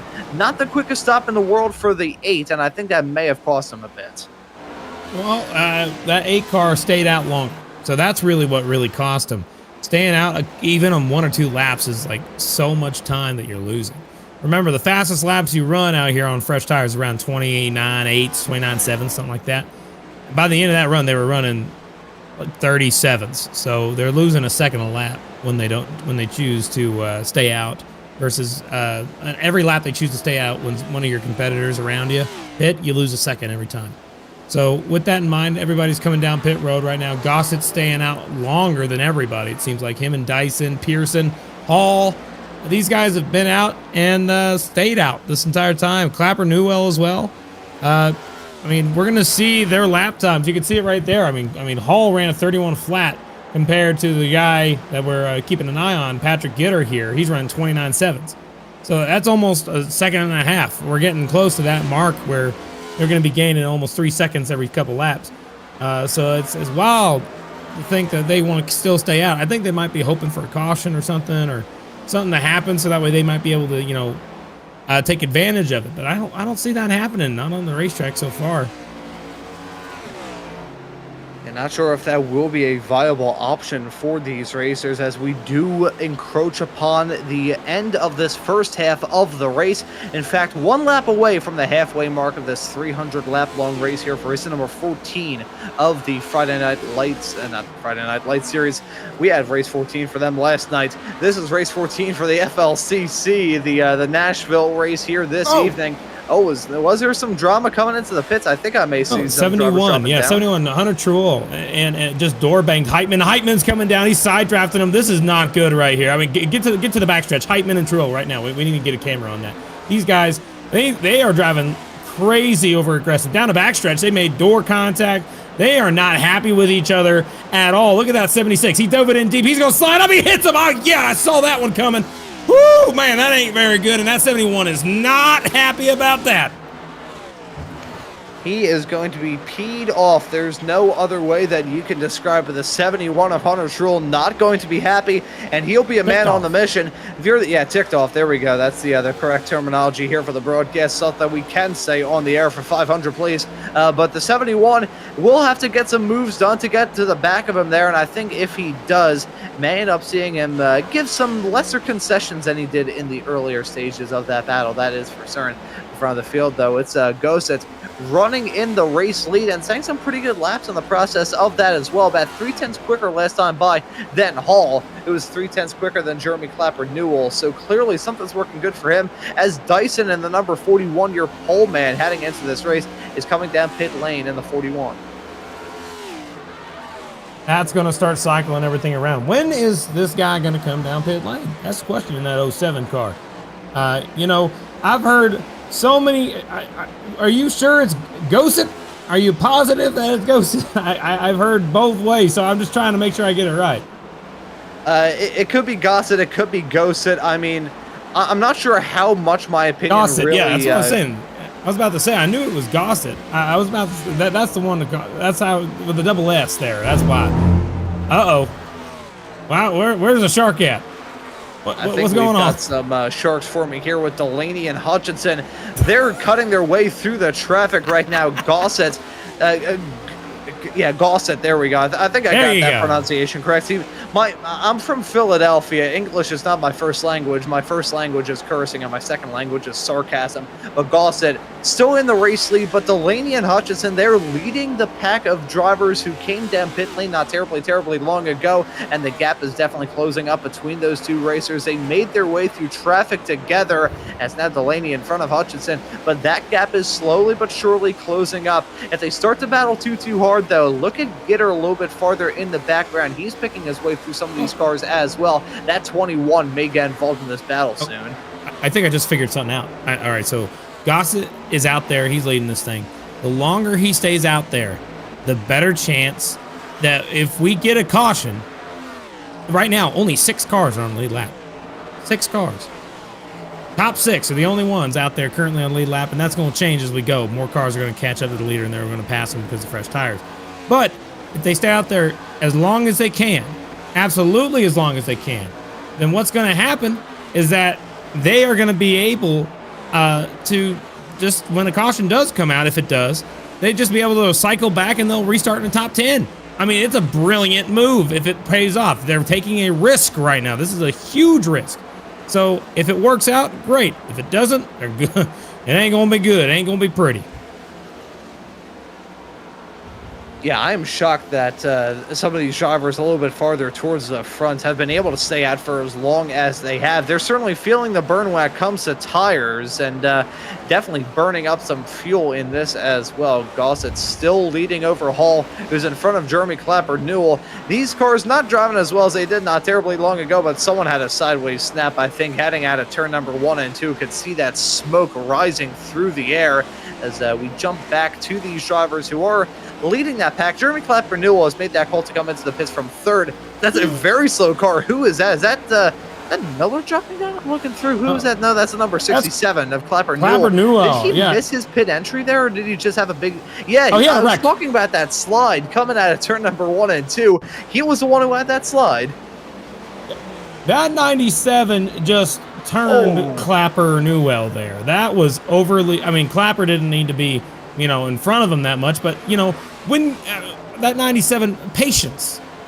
I know you're coming to catch back up, but you almost brought out the caution that was going to, doom you. It wasn't going to be good. That caution would have been a big deal. Clapper's staying on the racetrack, though.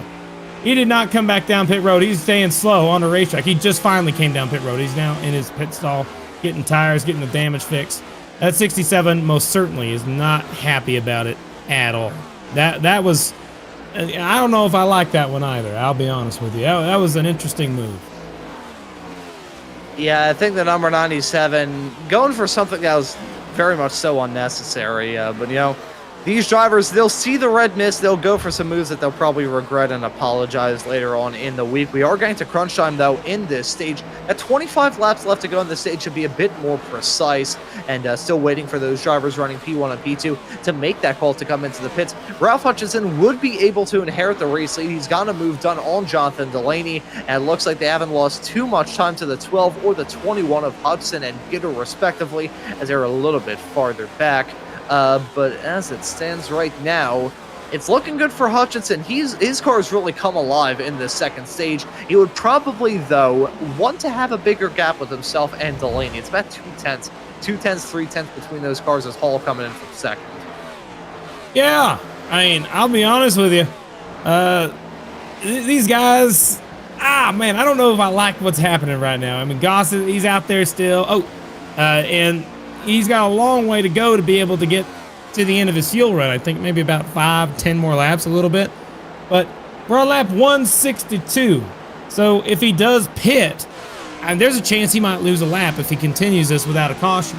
He really is hoping for one. Remember, in the first stage, we had 3 of them. In the second stage, we already had one earlier, and more contact that didn't bring out a caution as well. Dustin Hall has just been black flagged in the 1 car. It looks like he was too fast exiting pit road. That is going to be a big kick in the shins when you see these drivers make a small mistake in their pit lane cycle. It may not seem like much. It could be a matter of 1 mile an hour. That 1 mile an hour, you're going to get caught on the speed clock, and you're going to get a big kick in the shins. Tough there. There's no other way to describe it. That is just tough. Here's the 07 still leading this race. That gap's at 20 seconds between Gossett and Hutchinson, but obviously yet to see that 07 come down pit lane. Now, will we see the 07 come down into the pits at the end of the stage is the real question I've got. Will he be able to do that? Because we did see the drivers who came into the pits behind him actually come in well later, and Gossett definitely had the legs up on them when it came to the length of his stint. So who knows? We could see Gossett maybe try and stretch this to the end here. Yeah, it may be. I do have a report from the father of Lucas Hoytsma, who was involved in that incident with the 67. He said that he's raced with that 67 for many years, and he's willing to bet that there was some shenanigans going on there. So maybe we didn't catch the whole story as to what exactly happened there with the 97 and Clapper Newell as well. I mean, we'll have to go and look at that post-race. But yeah, definitely this type of thing happens in racing sometimes. So it's just glad that it didn't bring out a caution and glad it didn't collect more cars. Definitely not something that we like to see on a racetrack. Yeah, don't like to see that at all. Here's the 07 finally making that call to come into the pits. Perfect time for me to say that Tyler Gossett was going to try and make it to the end of this stage. But here's the 07 down pit lane. This will give the race lead off to Hutchinson. And now the fight will be on between Hutchinson and Delaney. Looks like that gap has increased a little bit, but it's still practically nothing between these racers, nearly side by side. They head their way off through 1 and 2. Close to it as Hutchinson going to try and keep that momentum rolling on the high side, out of the turn, onto the straightaway. Here comes Delaney with the send, though, on the inside. That's some bold and audacious stuff, and it looks like he just cleared him with convincing fashion. Delaney, your winner last time out at Charlotte, now jumping into the lead here at Nashville. I mean, these two guys have about a second lead over the rest of the field there, about second and 3/10. So what I can tell you right now is that 6 car, remember, I was talking about it prior to that last little pit stop cycle. That 6 car, I felt like he was hiding something. He had a little something in that race car. So I am not necessarily surprised considering we've seen him win. He won last week. He's won twice this season. He's one of those guys that's going to be competitive week in and week out, and I think he's going to have a real championship contention here. He's going to be in championship contention here. Lucas, after Charlotte, that was his first race. Oh, sorry, let's try that again to make sure I got this right. I was looking in the wrong section here for our points standings right here. Hoytsma, he's currently our points leader. He's leading the race. He won last week, and so I mean, he's on the all-time high. Where is he at? Sorry, I want to make sure I got this right. I feel like I'm jumping all over the place. Give me a minute. You go ahead and take this. I'll be right back. Let me find out, and I'll finish that thought in a second. My brain's been jumping all over the place for 20 years. Delaney is your race leader. 0.3 of a second is the gap between himself and Hutchinson. Hodgson may be going to try and get back involved in that battle. Will have a bit of a gap to try and overcome if he wants to get to it. But hey, I've seen stranger things. We may end up seeing him catch that drift and just get siphoned back into that front pack battle. Pushing now to lap 169, so we are getting into crunch time in this stage. With all the pit stops taken care of, these drivers will just have a flat-out run through to the fall of the checkered flag. Following Cameron right now, he's running good, and it's an interesting view there. No, I just got to tell you, I like how he leans. Like, look at him. He's in the chair. He's leaning his head to the side, like you would in a race car. I just think that's kind of funny. Watch him go in the corner here. He's going to lean his head. Let's see if he does it again. There it is. Yeah, he's leaning just a little bit. Man, that's pretty good. I always thought that's interesting. He's running right now in the, what is that, the 15th place spot right now? On that little car right there, I think it's his driver he's going for right now is Wheeler Walker Jr. is the artist that he's supporting this week. So if you're interested in finding out who he is or what genre he's into, look up that name, Wheeler Walker Jr. That's who he's looking for. Remember, he won the Xfinity race in the closest photo finish we saw in a while last week at Charlotte. And it was awesome to watch. Did a great job. But now, I mean, he's in a position where he's like just hanging out in the back right around 15th place. So not the best of days, but he's still running a comfortable day in that 57 car. But I did figure out the situation that I was trying to say earlier before I lost my marbles there for a minute. But it turns out Delaney, right, he won last week. He's second in points. I got it mixed up with Hoytsma. That was the issue. And he's on top of the world, leading the race. He's doing fine. He's trying to try and get his third win of the season. Oh, my gosh, saw that contact there behind the 71. We still got a long way to go, too, don't you think here, Ron? What are we at? 173, 175. So that caution that we're going to be waiting for, if anyone's curious, is going to be happening around 185. So we got about, 12, 13 laps to go before we get down to the end of stage 2. And Delaney's kind of has a good gap to the second place. But right now we're looking at this 07 car. I mean, remember, he stayed out way later than everyone else. Do you have any idea on, like, in terms of how he's doing? He's currently sitting 17th, so he's not necessarily losing much, but he's gaining ground on everybody. Yeah, getting that tire advantage, I don't think he'll have the time in his back pocket to be able to jump up to the front of the field, but making up some spots, definitely going to be huge for him. That's the thing when it comes to these races. It's good to throw something at the wall, try and see what sticks when it comes to that strategy, and that's what we're seeing for the 07 right now. And touching on the end of this stage will come, as you just said, about 10 laps from now. At the end of lap 185, I should say, will be when that caution comes out, so a little bit away from that. But when we get the final stage up and rolling, probably going to be about 110 laps left to go in this race. So these drivers will have to come into the pits at least once during the final stage. And as we've seen here in this second stage, a round of pit stops, especially green flag stops, can really shuffle up how these races' complexions are. Oh, gosh, that 41 dove it in real deep. Yeah, sorry, I just saw him go into the corner a little deeper and almost got into the 28 there. Just kind of sketched me out. Take a look here at the top 10 for a second. Let's take a look here. Top 10. Let's start from 10th and work our way forward. Right now, 10th place. He's about 7 seconds back. It's Matthew Long.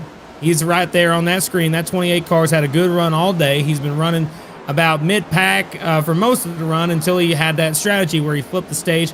got up to the front, and he's been running right around 10th, 9th, 8th in that range ever since. And he's having a good night tonight. In front of him is that number 83 of Adam Benefield. Remember, we saw him, Adam, he got involved almost in an incident with Jeremy Clapper Newell a few handful of laps ago, but it wasn't his fault. He didn't make any mistake necessarily. He just happened to be in the wrong spot at the wrong time. He's coming back from that, currently sitting in 9th, trying to make a move on the next driver in line, which is Dylan Kritz, currently sitting in the now in the 8th position as he got passed. That 64 has been really surprising tonight. Been moving up towards the front. He's been doing everything he has to do to be able to stay in the top 10, and it's sticking with him. He's doing exactly the right thing. He's just got to be able to hang on for a handful more laps as they pass Kleinman, who's multiple laps down. That car, Dylan Kritz, he's doing everything he can to hang on to where he's at, and he's going to be able to do it if he can just last the rest of the run here for about another 6 laps. In front of him, Andrew Dyson, that 41, he was on the pole at the beginning of this race.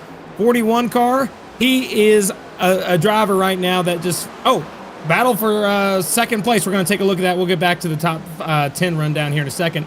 You see Hutchinson, and you also see the 12 car of Hodson. These guys are battling side by side. This is only for, I think that is the second place spot. So they are about 3 seconds behind the leader.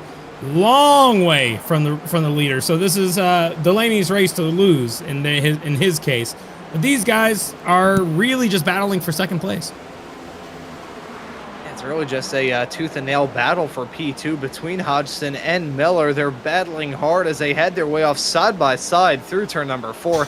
Only a handful of laps left to go in this stage, so it is getting tense between these competitors. Miller, he's got a quick race car. That 15, he's always been in the discussion, but as has the 12, as has the 92. And I have a feeling that the 92 is going to stick his nose in this battle here soon. But if they start to battle hard, look at the likes of Gitter and Dyson a little bit farther in the back. Primarily Gitter, as it's some lap cars right behind him in the number 21. That's making it seem like there's more cars that could get involved in this fight. It could be a ballooning of racing action going on here right now, as that is a fight there from the 15 to jump up into second. Hodgson slotted in third, Hoffman in fourth, and Gitter still running after top 5 here, just a couple of laps away from the end of the stage. Look at Gossett. Holy cow, where did he come from? He's up to 7th. Look at that guy, the 0207 car. He's moved it up to 7th, and he's chasing down everybody about 4/10 faster than the cars around him. He's about maybe another 2 seconds behind that big pack in front of him. That 41 car is actually coming down pit road. Andrew Dyson is pitting early. I don't know what his plan is here, but Dyson just came down pit road. That's going to change strategy a little bit for him. Everybody else up in the front still battling hard, but I mean, what could Dyson be doing right now? Yeah, I wonder what that strategy call is from the number 41. Just getting the opportunity to stay out? Yeah, I guess that kind of works. I mean, with this stage break coming up, he will get a wave around if he is that first car 1 lap down. So maybe we'll just have to see if that works for the number 41. Now 2 laps left to go in the stage, and for Delaney, it's a potential stage win if it just hang on here in the next few moments. About a lap and a half left for him to get it done. And talk about a comeback drive from the number 6 of Jonathan Delaney. In the early stages of this race, he was dropping down like an anvil push out of a helicopter, and now he's rosing up through the field like a hot air balloon. So it's looking good for him as the white flag of the second stage is in the air, and he finds it with a 1.3 second gap to himself and Robert Miller. Delaney has some lap traffic to worry about, but he doesn't have to force this issue too much. That gap is decreasing between himself and Miller, down 9/10 of a second. Don't think it'll be enough for him to maybe have a thorn in his side in terms of some racing action, as the 8's going to try and get something done on him. But it will be the number 6 of Jonathan Delaney winning this second stage here tonight. There's a green-white checkered flag for Delaney. He wins it. It's a side-by-side fight right at the line between Hodgson and Huffman, and that's going to be Hodgson getting the nose up on all of that, finishing in third. Whoa, hang on a second. I think we just saw something that is going to be a big deal. Ralph Hutchinson came down pit road just prior to this, I believe. He didn't have a penalty there, did he? I don't think he did, right? I did not see any sort of penalty calls from him, so I think he did come in for a double stop. Yeah, let's see. I don't understand how he was at the tail end of the lead lap. Like something must have happened because he's in a position where he had to barely hang on to the lead lap there. Yeah, that's a little odd. He didn't come down pit road. He came down pit road on lap 176. So with that in mind, I mean, he was running second when he came down pit lane trying to. Oh, that's what he's doing. He's flipping the stage. So he's going to be the leader of this race, I think, because he's going to stay out. And it's going to benefit the 8 car. 41 tried to do the same thing, but he's going to be more than a lap down. It's going to barely work out for that 8 car. I mean, he's going to have slightly old tires, but he's still going to be in a good position here. As that's the end of the stage and everybody's coming down pit lane, you can expect that 8 car to stay out and maybe a couple others even. And so if the 8's going to be staying out, I think we'll see the 41 stay out here as well. Will this flipping the stage strategy call be the beneficiary for these racers? Or is it maybe not going to work out to their right idea? But nevertheless, we do have some yellow flag pit stops at the end of the second stage and the start of the final one. Delaney up on the jacks. Miller going to run down pit lane. Daniel Llewellyn, who has been glitched all night. That is not a representative time for him. Patrick Gitter, he's coming to the pits as well. Is a flood of drivers coming down pit lane, and who will be leading it as they exit out? Looking good for the 6 of Delaney, and he will hold on to the race lead side by side with the 12 and the other 92 a little bit farther there in the background. That's just about how it's going to shake out as they come out of the pits here at the very beginning of this final stage. It's a run through to the checkered flag falling on lap 300. And we're going to take a quick commercial break, and we'll be right back with the start of this final stage.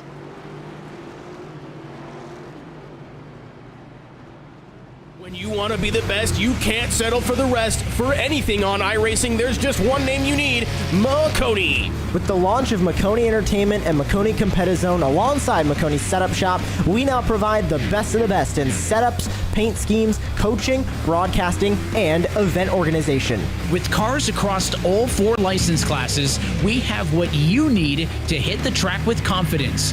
Grab a subscription and save money while going fast at MaconiSetupShop.com/subscriptions. And remember, at Maconi Setup Shop, there are setups, but your victories.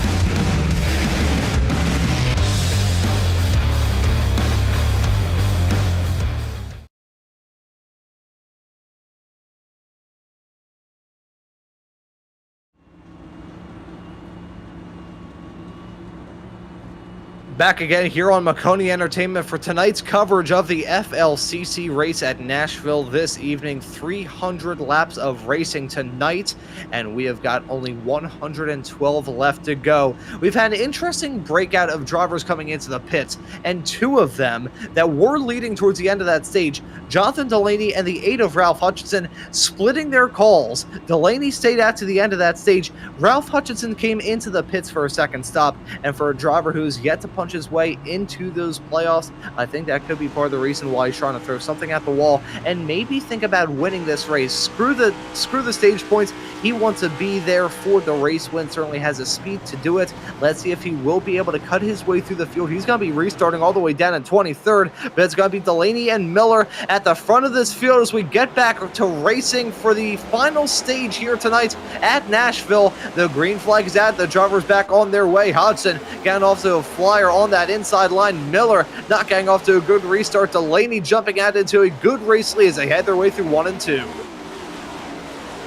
Side by side throughout the field now. It's really cold out there. We just actually, track temp hasn't changed that much, to be honest with you. It's getting darker and it's getting colder out in the air, but it's 91 degrees and it's holding its temperature way better than what we would expect for a racetrack this late in the evening. That will most certainly start to go down in temp over the course of the next 30 minutes. They still have about 110 laps to win this race, and they just got to be able to take care of their tires. They got to pit a few more times to see if they're able to make it work, as they're still trying to sort things out in the back of the field.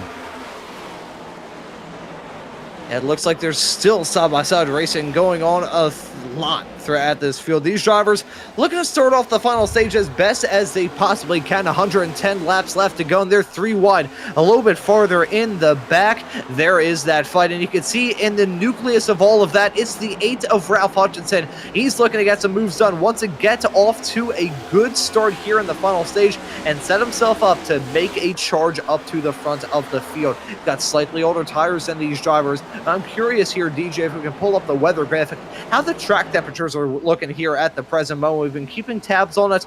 92 Fahrenheit is that current track temperature, which may not be too low, but just about the lowest we've had so far tonight, Kirk. So these cars sort of feel a bit more comfortable now than they ever have been, as the sun is fully down and the lights are coming on. Yeah, it was 98 when this race started, but now we're down to 92, and it's only going to drop from here. So with that in mind, lights have come on all the way around this racetrack here at Nashville. And so we're now racing under the lights, as they would say, for the remainder of our event here. It's about the last third of this. They're still battling pretty hard. There's a 3 wide throughout this field. Oh, they're spinning! The 32 of Daniel Wallen got spun once again. He's on the inside of the racetrack on the front straightaway. He does not lose the race car. It's still in one piece. He's got about 2 doors down. He's got 1 more to go, it looks like, after that one. He was trying to race the 70 car Stoney Benfield, and he just ended up getting turned right off the nose of that 70 car. 70 cars, that's the second time we've seen a car go around from his front bumper tonight. There you can see that 32 taking a wild trip off through the runoff area as he headed his way through the tri-oval down into 1 and 2. That number 32 car has had a really rough night up to this point, and things not going any better with that moment with himself and the 70 heading down into the first few corners. Now, I'm going to bring up the strategy discussion yet again here, Kirk. Saw those drivers come into the pits trying to flip the stage in stage 2, come in right at the end and set themselves up well for this final stage. Do you think this early caution here in the last stage of this race will play into their hand, or do you think it's actually going to play out of it a bit? It actually helps one driver, I think, and the only one it really helps is Thomas Kulmacheski, because everybody else that quote-unquote flipped the stage didn't really do it the right way, I guess. There's nobody that ended up doing it. So it's like everybody who did ended up being more than a lap down. So that's the issue that we currently have going on. So it's just, they got to get back on the lead lap. One driver that makes me think about, oh, wait, hold on a second. What on earth just happened? We just, Lucas Hoytsma is now 3 laps down. Did I miss something? How did he lose a couple laps? Any ideas? Didn't really see any sort of penalties being thrown Lucas Hoytsma's way. Is it an incident potentially? Did he just have a super slow run down the pits? Maybe some connection issues? Possibly. There he is, stopped in his pit stall. He's up on the jacks. I'm going to wait for a little bit to see whether or not this is some sort of technical gremlin. But yeah, Lucas Hoytsma down in 34th. How in the world has this happened? I am absolutely dumbfounded. Tough break, though, for Hoytsma regardless. Yeah, we missed it by a lot. I mean, he's been more than a handful of laps down multiple times. I think we may have had maybe a connection issue. I found a spot where he was running 22nd during the last pit cycle around lap 140. But his car... yeah, he just blinked out. That was it. Yeah, he disconnected. He had a download packet loss during the pit cycle, which is why we didn't notice it, because he was back in the 20s. We only pay attention to top 10 as much as we can, and during that pit cycle we just didn't see Lucas come back, so he lost 3 laps due to a connection issue, and that's what happened back on lap 140. So that was about a little bit before halfway. Now we're down to 100 laps to go and still sitting 3 laps down. I don't know if we're going to see him come back from that. It's an awful big ask, but we'll see if he's able to do it. I don't think so. I mean, I really don't think so. Not with the amount of cautions we have and how many tire sets we have. I can't believe we didn't recognize that he went down. Yeah, that is, I mean, just regardless, it is so unfortunate to have that moment befall Lucas Hoytsma. A very quick racer, a 2-time race winner up to this point in the season, but not going to get his 3rd here tonight at Nashville. a heartbreaker, but again, it's sim racing. You can have stuff like that go on. It's still unfortunate regardless if you do have stuff like that happen. But nevertheless, about to get him re-racked and set to roll for the first restart of this final stage. It will be Robert Miller and Clayton Hoffman in P1 and P2. Miller in the 15 will hold on to that inside line. Hoffman on the outside. Delaney also looking to maybe get back up to the front as well, as the pace car is peeled off pit lane. The field now back in the hands of our front row sitters as we get that green flag back out. We're back racing here at Nashville, and that's a good restart from Miller. He's going to try and maybe jump in front of Hoffman. No, he leaves him with that outside line, as now that's Jonathan Delaney taking the inside approach from Hoffman down into 1 and 2. Let's see how Delaney, you're at 1 point race winner, you're 1 point race leader, and your stage 2 winner. Let's see what he can do from third. I mean, I think they were going to be 3 wide here in a second. That 21 of Patrick Gitter is looking awful antsy to try and get by these two. He was looking in the middle there. And he's still trying to look middle. I mean, he's showing every sign that he wants to get by through the middle. So that 92 did something real smart, decided to go down to the bottom. Oh my gosh, we almost just had a car spin in the back, but they hang on to the race car, almost lost it. We're starting to see that temp go down even more, I believe. We're already down to 91. We lost another temperature just like that, another degree. Man, that battle for second, Patrick Gitter's going to prevail in it if he's able to get a good run, but not quite. They're still side by side. Hoffman on the outside, Gitter on the inside. That outside line's really nice and fast on the occasion, but on these restarts, you can't just seem to get the grip you need to be able to make the pass. You just end up being even up until you burn your stuff up. That time we ended up getting by. There's still 3 wide back here in the back of the pack with the 8 car of Hutchinson involved in that one. They're nearly 3 wide. They are 3 wide, heading their way off through turn number 3 and 4. As this track gets better, these drivers are going to get a bit more aggressive. This is probably the most amount of aggression we've seen out of these racers since about 100 laps ago, when it was that 7-lap stint of chaos and pandemonium. These racers bringing the thunder, they're bringing the action, and it is fantastic from our perspective here in the commentary booth. Miller still your race leader. Hoffman sliding P2 about a 10th.5 back. Gitter riding at the top 3 as it stands presently. And here's the 2 and the 8 battling hard. That's a battle for 13th lucky number P13 in this race, as there's a big puff of smoke with drivers hitting the wall and hitting each other out of 4. I saw like 9 cars hit the wall off turn 4. I mean, that has got to be fixed. That's something that I despise seeing that. That should not be able to keep your car green and clean. Not at all. They are demolishing turn 4 wall here. Like, take a look right here. If we can get a look at turn 4, maybe not the leaders, the guys further back. They have been really just tearing down the wall, over driving the corner. It's not interesting at all to see it, and I hate seeing it, but they're still, keeping it green because these things are tanks.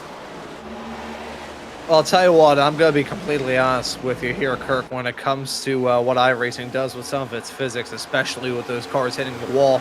I remember a couple of weeks ago, I made a small little joke talking about the iRacing weather system, how the weather forecasts were about as accurate in sim as they are in real life, which means they are not very accurate at all. And after that, my iRacing had some really bad connection issues for about a week and a half afterwards. So I'm not going to badmouth iRacing because all of a sudden the iRacing devs will get into my computer and force it to go into a random computer Bluetooth. Oh, yeah, though. They totally don't do that. Oh, I never heard that one before. I've heard about commentator curses, but I've never heard of, oh, golly, just like that. 2 cars hard on the outside wall. The 86 is involved, a few others involved as well. And, oh, man, that is terrible. You hate to see it. 3 cars. What is happening? Miller just turned down in front of more cars and made more contact. Ah, that is not the most fun thing to see right there. You see Pearson involved in that one? Oh, let's see what the heck happened here heading into turn number 3. Yeah, let's take a look at this moment. Down the backstretch, here's the 62. It was a game of bumper cars down into the turn, and the 62 knocking the crap out of the outside wall. Not a lot that he could have done to avoid that drama. Just one car hitting another, which hits another, and then bang, they all go into the wall like a pack of dominoes. Down they all fall. And you can see that touch with the 86 had a huge impact into that outside wall. It's going to bring, and someone got clipped and all that as well. Not sure who that was. Look at that. I mean, I thought that was bad, but I got to tell you right there, that was not a fun situation. I mean, Pearson was just an innocent bystander there. It looks like that the actual cause of that one was Heitman got into the corner and gave Miller a shot and sent both of them up into the wall, and that's why the damage happened. And so if we ride on board with Derek Heitman, like on board from the in-car, I want to see that view out the front. If we can get that view queued up, we'll see exactly how that went down. Yeah, we're going to take a look at all of that drama because there's a lot of other cars involved in that incident outside of those two. Let's load up this replay here down the backstretch, off into 3 and 4. Bing. He just gave him a shot. And bong. You hate to see it. Oh, no. I think there's no other way to describe that moment as they headed their way off through that section of the track. It's going to bring the yellow out regardless and bring a start to this first stage, which has been rather yellow heavy. There's no way to duck around that. 2 yellows already at the start of this final stage. Got 94 laps left to go. But for these racers who are maybe thinking about the prospect of just stretching it all the way to the end, we would have to have a lot of yellows to make it fully 100% comfortably on just one more stop from now on. But still, you know, I wouldn't rule it out. These drivers have been able to perform miracles, been tire whisperers, been very frugal when it comes to their use of fuel as well. So can never discredit these drivers pulling off a miracle, but I think if we do have some more yellows, we may end up seeing some drivers do an odd strategy as a result. I don't think strategy is actually going to come into play very much. It depends. We might see it. The real question is, when do you pit? If we stay green to the end, that's the strategy. You got to choose whether you want to pit sooner or later. That's about it. You can't really choose to take 2 tires here because you're only going to have you'd have 60. So we saw earlier, the longest I saw somebody go was that 07 car, and that 07 car made it about 64 laps before he came down pit lane. So if that's in mind, 64 laps, that puts him with about, what is that, 6, 7, 8, 9, that's 30 laps extra right there to be able to make it to the end. So, I mean, you don't want to take 2. You're going to need to either take 4. I think 4 and staying out as long as you can is going to be the plan here. But that's just my opinion. Let's see what the drivers decide to do. Here we go off turn 4, ready for the restart. And ready to get them back up and rolling for the 3rd time already in this final stage. Miller leading us back to green as Hoffman actually getting off to a very good restart there. He's going to be right to his back bumper down into 1 and 2. Patrick Gitter in the 21 within striking distance as well. And here's Delaney in the 6. He's there as well. 3 wide action right behind these racers. Clearly, despite the yellows we've had as of recent, they're deciding to still go for the moves. They're going for the dives. They're going for the sends.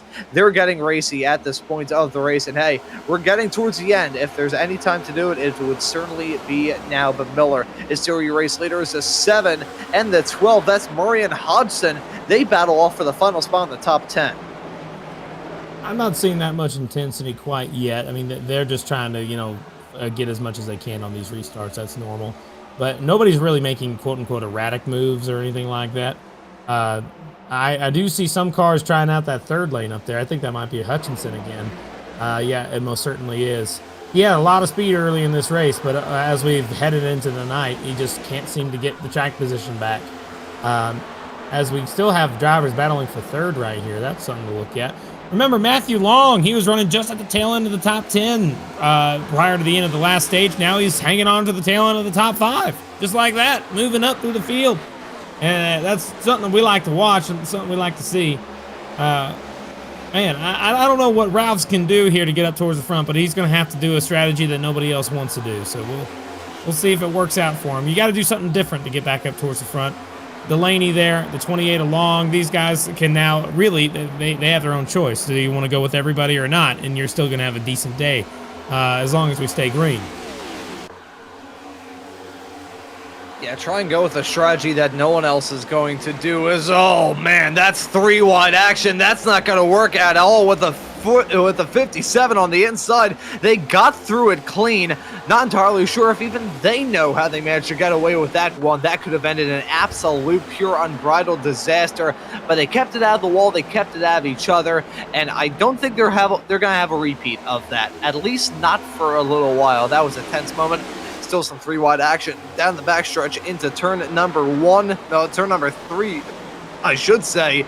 Man, oh man, these drivers, it may not be the most hectic racing we've had up to this point, but it's not calm either. It's not an episode of The Joy of Painting with Bob Ross. These drivers still racing, still battling hard, and trying to get some moves done. This is a time to pounce, and this is a time to make up the time as these drivers are finally getting comfortable with the way their cars are racing, with that sun fully set, the lights going out and blaring on this racetrack, and that temperature dropping down into the comfort zone for these cars.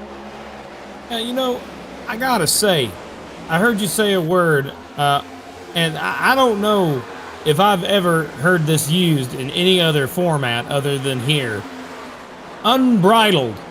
I don't necessarily use that a part of my everyday vocabulary. I heard you say that, and I'm like, unbridled. Man, that's, I know it's not what it means, but in my head it makes me think that you just decided not to get married on your wedding day. That sounds funnier than, like, you know, what it actually is. So, in my head, though, I'm surprised you use that in your vocab. I mean, that's interesting. And when did you first put that into your encyclopedia of words that you use? Man, I don't know.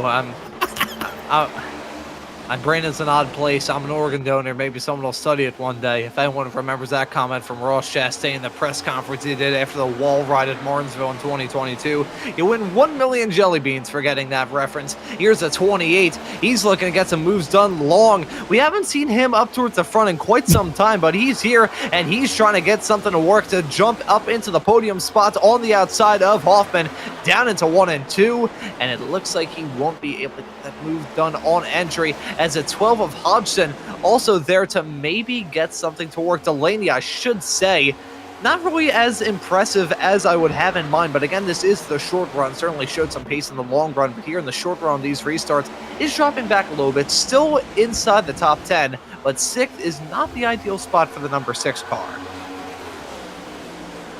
Yeah, it's not where they want to be running. I mean, that's the truth. Patrick Gitter leading this thing with Miller in second. If Delaney wants to get up to the front, he probably can.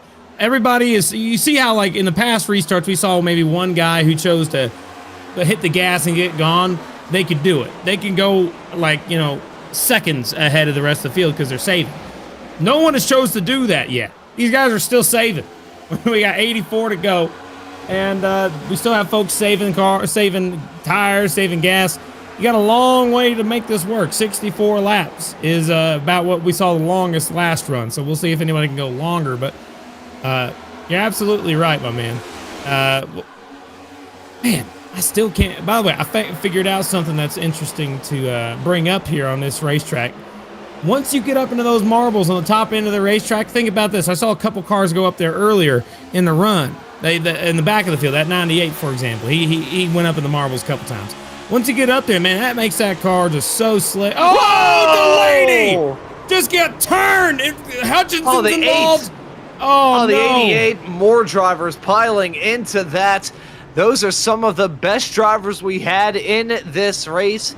They've all been wiped out with 82 left to go here at Nashville. The yellow is back out. Nothing the 6 could have done there, really. We're going to take a look at this replay. It was close quarters battling, 3 wide action, and nearly ended in tears as they crossed the line. But here comes a dive from the 07. That just wasn't going to work from my perspective. Yeah, Gossett, he dove it in deep, and the 6 car just tried to go into a hole that was being filled by the 7. So I think that's just an unfortunate position to be in. If you go and look at the onboard for the 07, I think that would tell us the real story. But that 6 car tried to make a move on the back bumper of the 92 of let me make sure, Clayton Hoffman. However, when he tried to go down to the bottom to make that move, he just didn't realize that 07 was trying to make a move on him as well. So it ended up being 2 guys going for the same spot. we're going to take a look at another angle of this. You can see that initial nudge. I think the 07 car was rather ticked off with Jonathan Delaney, and yeah, going for the dive. Oh, I didn't see that initial contact. That might change some things. I don't know. There has been some arguments in the past, and you just hate to see it for like Ralph Hutchinson in the 8 car. Got involved in that. He was an innocent bystander. He had nowhere to go. That 6 car cut off the 07 essentially is what happened there, and then the 07 kind of dove it in there and just your business. Hate to say it, hate to see it, and that puts that 8 car on the wall. That really takes some damage to the rear end of that 8 car, and Gossett just spins the car around. And also a quote from a driver I just saw in the chat. This is from Alex Murray, who hasn't really been up towards the front today, but he's running just outside top 10, 11th right now. He posted in the chat for the drivers, "Shocker," in the quote. That is a quote from Alex Murray after that incident. You know, yeah, I'm not gonna touch that moment down into turn number 1 and 2. I am really not. I am not paid. I am paid to talk about these racers. I am not paid to issue out penalties. I will swiftly and abruptly move on and say that we are under yellow yet again. 80 laps left to go in this race, and that incident and that crash changes things. The 6 of Delaney and the 8 of Hutchinson, they were quick race cars. They're out of it now. So this race, it was already set to be a wild card towards the end with some strategy content being thrown into the mix as well. That's definitely going to throw it up even more. I actually think that 6 cars has a chance still. I mean, I'm looking at the car right now. I don't see very much tire issues in terms of, the tire pointing in the wrong direction.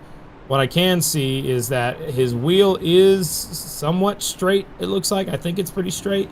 So, I mean, that car is going to be fine, but the one that I don't think is going to have too much fun is the 8 car of Ralph Hutchinson, though. He kind of got in a bad position there where he got squeezed up against the wall.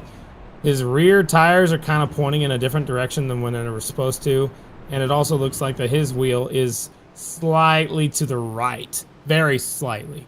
We'll have to see, and he's in the pit lane anyway. He's trying to get the car fixed. He's not going to go back out on the racetrack. But yeah, we're coming out of into turn number 3 now. Take a look at this front row. Patrick Gitter leading this thing. You haven't seen him win since Daytona. You got the 28 car, Matthew Long. Patrick Gitter on the bottom. Let me try that again. Patrick Gitter on the bottom. Matthew Long on the top. And these guys want to see some winning, and we'll see if they're able to do it on the restart. Here we go. Again, I'm re-racked and ready to race again. 78 laps left to go here, and it's Gitter jumping up to the front. Long gonna try and hold his own on the outside, but the 12 is closing in. Here comes Hodgson on that inside line, trying to jump into P2, and will he be able to make it work on that inside line? Let's see as they head their way down the backstretch. I think the 28 may have that momentum, but the 12 gonna have that shorter line and a very good race car. The 15 now getting involved in this racing action as well. The 28 clears the 12 as a 15 has drawn alongside Hodgson for P3. You know, I mean, right now, these leaders, I've got to start thinking about what their strat's going to be. With these cautions, it actually has changed strategy quite a bit. Oh my gosh, in the back of the field, Clapper Newell just almost spun Mullins. He did spin Mullins. Mullins in the grass on the exit of turn number 2. He hangs on to the race car after some contact with Jeremy Clapper Newell. They are all over the place in the back of this field right here.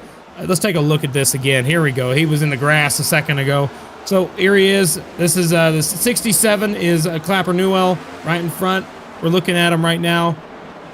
He goes into the corner. He hits him on the rear end, gets him loose, makes contact again. 67 hits him again, gets him even more loose. He saves the race car. Got to give that guy some props.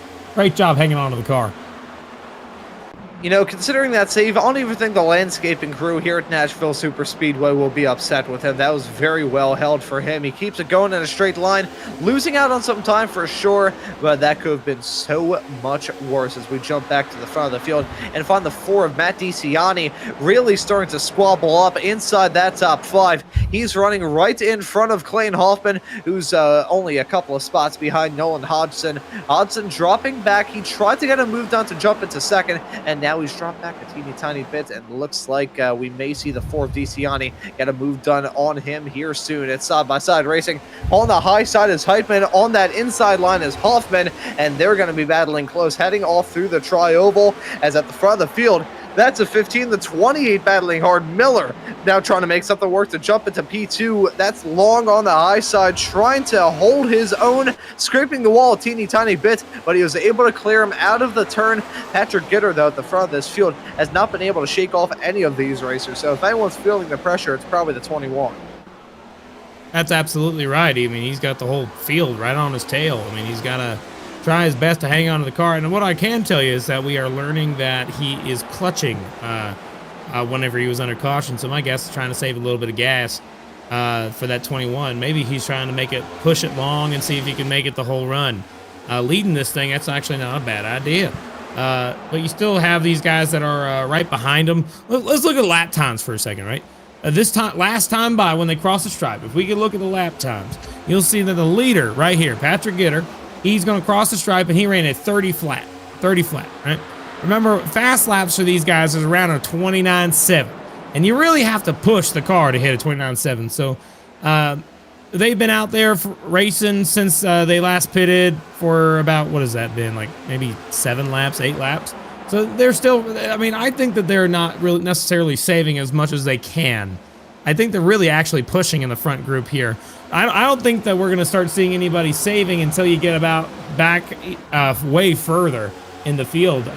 Drivers like, for example, I think like Billy Brickley might be one of them. He ran a lap time. Cameron Stone also might be saving something. I don't know if they're going to be able to catch up to the lead necessarily, but these guys are racing hard to be able to keep pushing their car up to the limit, and they're not really saving that much from what I'm seeing. Other than the lines they're choosing, they're not saving much. Yeah, I think outside of that, these drivers, they've had enough of being on the defense. They want to be on the attack. With 71 laps left to go, now 70 left for Gitter.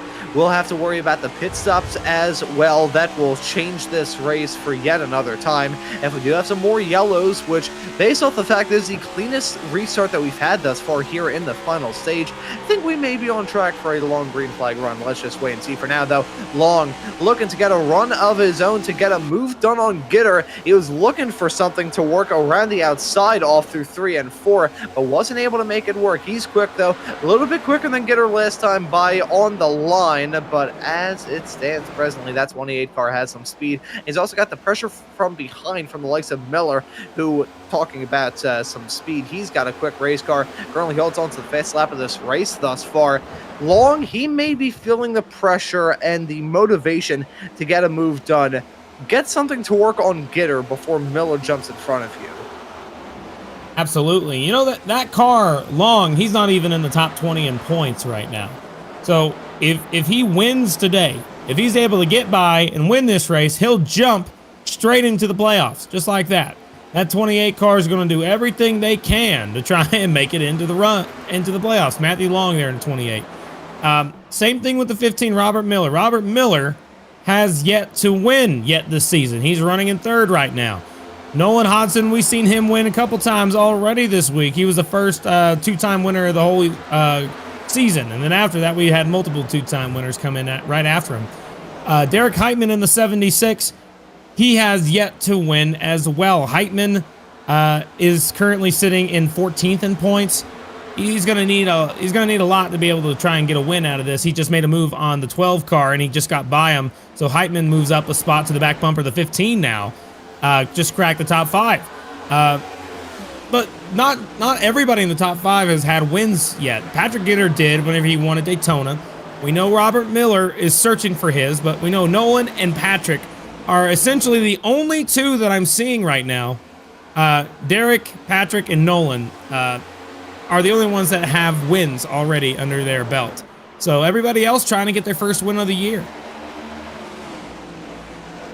Yeah, in a series as competitive as this one, with the amount of drivers who have already punched their way into the playoffs with wins, And considering we're only now halfway through this regular season, I think getting a win is probably the goal that all of these racers have. They're thinking a little bit about the points, but their main priority is to get that win, get that W, The lead. have those points, and let's see who's going to win it here as Gitter and Miller, they're battling hard. That's a 21 on the high side, the 15 on the inside line. They're close to coming to blows on corner exits. That's going to be the 21 with that momentum heading off through the tri-oval, looking to hold on to it. But that 15 car of Miller, he is resilient on that inside as they start to battle hard. Look at the 28 of Long. He may try and stick his nose in this battle as well. Bit of a wall tap, I think, from Gitter. That or he got oh so flirtatious with that outside wall, getting oh so close to it on corner exits.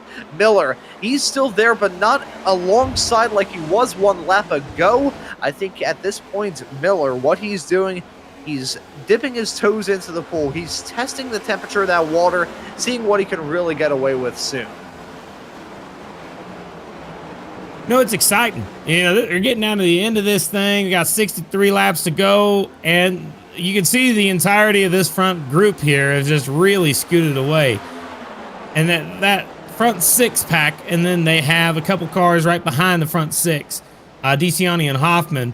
And then you got about another second back to Benefiel, who, remember, Benefiel is a really great driver when it comes to saving his stuff. He's somebody who definitely is able to make sure that he can make it to the end of these races. So with that in mind, I think that we want to keep an eye on that 83. 83 at Benefiel. He's going to probably make a move up towards the front as soon as he can. The 15 trying to make a move on the top, heading on a 2, but he ended up getting doored by the 21 into the wall. So slight contact like that, but remember, tanks, so they don't take they don't heed no mind to that. It's fine. Keep the car going. Got a long way to go, but still, these guys have really separated themselves away from the rest of the field. Yeah, they're forming a breakaway. They are trying to just have their own amount of controlled chaos. Don't let anyone else get involved in this battle. The first car who would be able to catch up to it would be Matt DeCiani in the 4 machine, albeit he's about 1.2 seconds back of your leader of Gitter, as it's a battle involving, that is the number 28 side by side with the 12 of Hodgson. They head their way through the trial down into 1 and 2. The 71 of Hunter Truel maybe going to look to pick up the pieces in that as well. Hunter Truel, we saw him have a pretty big setback earlier on in this race, but he's bounced back, running in the final spot inside the top 6, and he may look to get past these two racers as they still battle hard through 3 and 4. The 12 of Hodgson trying to make something work, but the 28 just having that momentum and having the draft assistance as well on the high side. In all this battling, they will start to lose touch with the drivers in front if they don't get it sorted out here soon. I think we will be able to see it down into 1 and 2. There's a 12 doing the slide job on the 28, but the 28 got to jump back to the inside line. It's now Swaparoo. The shoe is on the other foot this time, and the 28 got to lick the stamp and send it down into 3 and 4, but the 12 just has some momentum. He arcs it through, and he jumps up into a now uncontested P4. You know, something that's on my mind while we're talking about it, that pit road cycle, you can make it 64 laps, like what we talked about. Right around that was what we saw. Now, if that's the case, we are in a window. They could choose the pit right now. Tommy Gossett, look at that. Just right when we're talking about it. Here goes Tommy.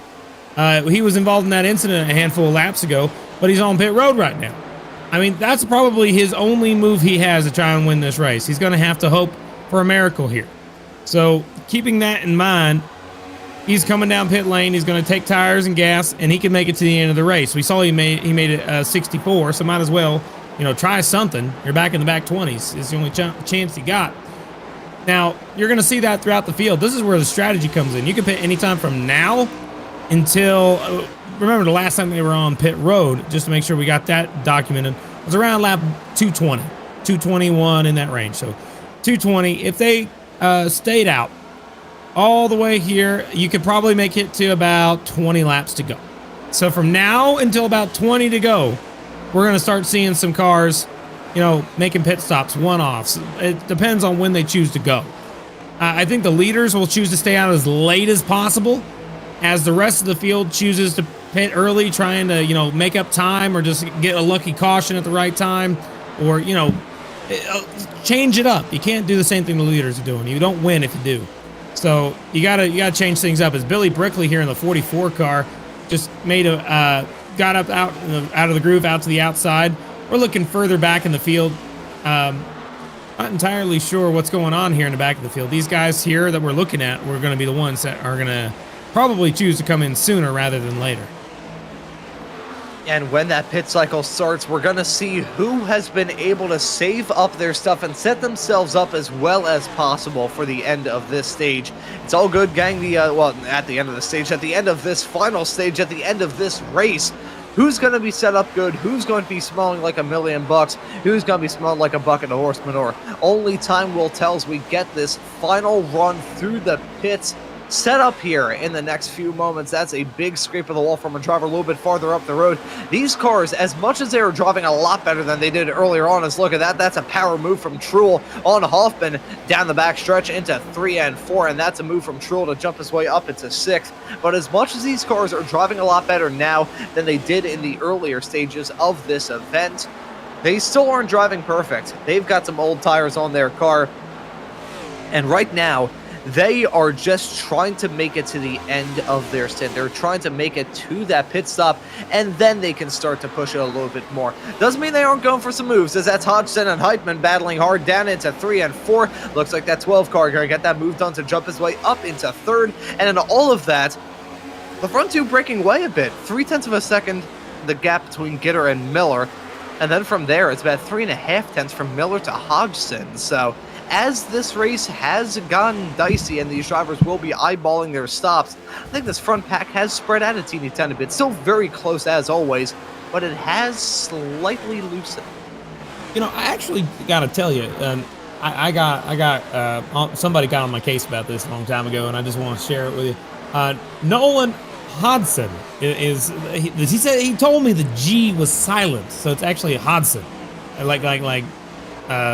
just the way it sounds, I guess, Hodgson. So that's in mind. The G's gonna be silent. I just found that one out, and I remember it was interesting. Oh, right here, the 8 car and the 07. Remember, these guys were mad at each other. That 07 ended up getting contact with another driver, and that was with the 6 car Delaney. That 07's trying to chase back down these guys, and the 8 car was the driver that ended up being the unfortunate bystander that got involved in that. So this is going to be entertaining to watch. Not to mention, he's on fresh tires. He's got to hurry. It's his only chance to make this work. And everybody else along the way is going to make it hard for him. No doubt in my mind will they make it hard for him. You just saw the 8 car go up and side draft him pretty hard. 8's going to dive it in deep. He's going to try and push him up the racetrack. You can see that. That is 100% textbook defensive driving right there. Trying to do everything he can to try and hold him up as long as possible. They teach you that in defensive driving school, at least here at Nashville they do, as that was some close quarter stuff between those competitors. The 97 of Lucas Hoysma, who's definitely not happy about how his race has gone either. They're currently lapping him at the present moment. When I look at that number 97 car, I think what could have been, he had a stormer of a race car underneath him. Frankly, I still believe he does, even with those connection issues notwithstanding. It's an unfortunate moment to have. It's sim racing, stuff like that can happen, but I think he'll be leaving this race thinking what could have been, as that's a 1 getting involved in this racing action as well. He's on the inside, and those two got to blow his doors off. Hutchinson is just not letting off. He's just all over the rear bumper right here, man. He's racing him. I like it. Yeah, I mean, I don't know if it's going to work out, but maybe it will, maybe it won't. We'll have to make sure. Maybe Hutchinson's on a similar strategy in that 8 car. Let me take a look and make sure.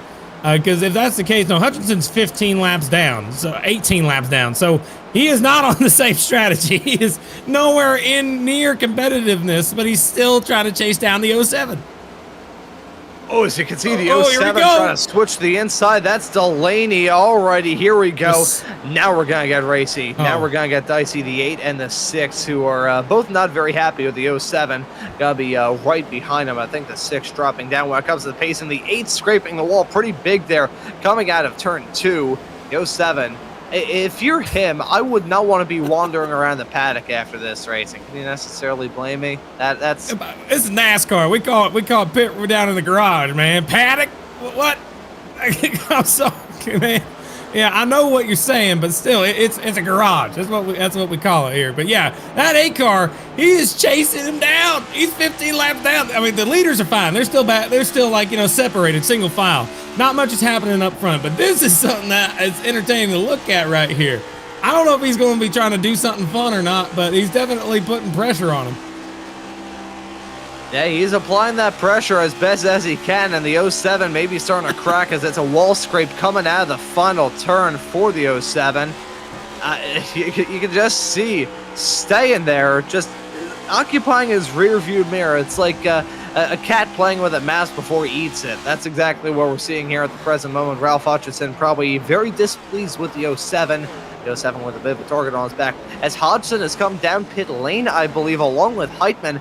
That or they just had some sort of drama. I think it is a pit stop. Yeah, so there they are, coming down the pits as a duo. That'll be the first of those front runners to break off and head down pit lane. This is going to be a real turning point for this race that comes 44 laps away from the fall of the checkered flag. They hit their marks on their pit stall. Nolan Hodgson, he's got a quick race car in the 12. If he can execute this strategy well, he may be a driver that we have to talk about grabbing the win at the end of this, but look at that. That's a 76 with a very short run down in the pit. Derek Heitman going to be right alongside with him. It was actually a smaller stop for Hodgson, but he just had so much head of speed and actually spent less time down pit lane than Hodgson, despite spending a bit more time stopped in the pit stall. These cars, again, do not have any sort of pit limiter systems. These drivers have to do it matching the revs the old-fashioned way. That could work out well for him, or it could result in a pit lane penalty, as Robert Miller in the 15 makes that call to pit now. At more cars, this is go time. Right around halfway in the run is where folks are going to do it. They're going to try to split it evenly. That typically is a smart decision to do. You can see that 15. This is not quite even. It's actually a slightly early, but it's enough. It looks like Stephen Williams. Oh, no, he's been out of it for a while, so don't worry about it. At this point, man, this is the halfway mark, right around lap 40. Is where I was expecting to see 40 to go. Is where I started to see. Think people would come down pit road. Everybody else that stays out, you are going the long way you can. Go until 20 to go. Stay out there until you absolutely cannot stay out there anymore. That 21 car is trying to drive the wheels off that thing, trying to keep it on the racetrack. He's caught the back bumper of that 73, but I think he might be coming down pit road this time. Nope, not this time. He keeps it on the racetrack. I think he's pushing it hard, trying to go long. Adam Benefield, remember, I talked about him a minute ago. He's the car that was sitting just behind these guys, watching them race hard. He's staying out long. There's no doubt in my mind Adam's going to stay out a little longer. And Adam Benefield, talk about a comeback drive from him. Haven't talked about him too much in this race, but Benefield's there in second, and he got up to that pack on pace and pace alone. So that 83 car may be a driver that we cannot discredit at the end of this race as well. That 07 might big brain this. That's the word from our producer, DJ Line, doing a wonderful job working on the cameras and the graphics in the virtual production hauler. 39 laps left to go. He's keeping an eye on the 07, but the driver that I've got my attention on, which is a bit of a shock considering how things have been shaking out for him in this race, is going to be the number 21 of Gitter. He holds on to that race lead. He's got a good race car, and I think he can manage that defensive game well when it comes to these next-gen cars. You can be fantastic on offense, but if you can be even better as a defensive driver, know where to position that car to get as little air on the front of the driver behind you's car as you possibly can, that will play perfectly into your back pocket. I think Gitter knows how to play that game in the 21 car, and that may play into his hand at the end of this race.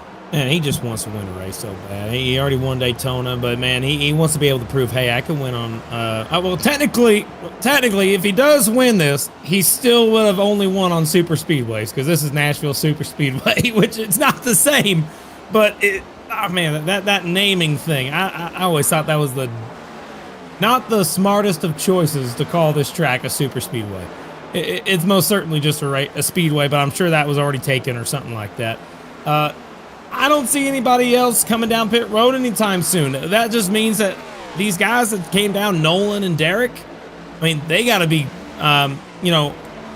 nailing them down, like trying to chase them down, get as many hot laps as he can, and try to hang on to the race car at the end of this thing because they are they're in a very vulnerable position. They're the first and second car 1 lap down.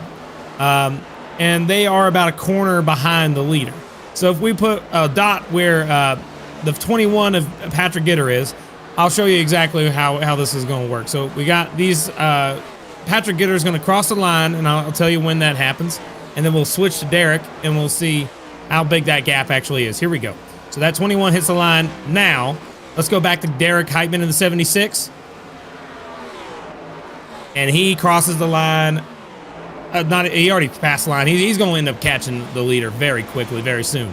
He needs to get by that leader. The sooner that he's able to catch him, he's on the same straightaway. You see it right there. He's catching up to the back bumper in second place. If he's able to catch down that leader and get his lap back, that is going to save him any grief that may come from pit stops just like that. Look at the top two deciding to come down anyway. Just like that. Now they are back on the lead lap. These two are coming to take tires, and they're going to do what they can to get back out there quickly and make up the ground that they may have lost. Yeah, this is the money stop for these two, the 21 of Patrick Gitter and the 83 of Adam Benefiel. This is a huge stop for them. Hit their marks as best as they can. It looked like they were holding the mail down on pit entry, but I think they got away with one there, neither of them picking up some pit lane speed penalties. Benefiel, though, that was not a very good stop from him. 14.3 seconds down in his pit stall compared to Gitter at 9.3. That may have swung it out for Adam Benefiel. That is a big mistake to make.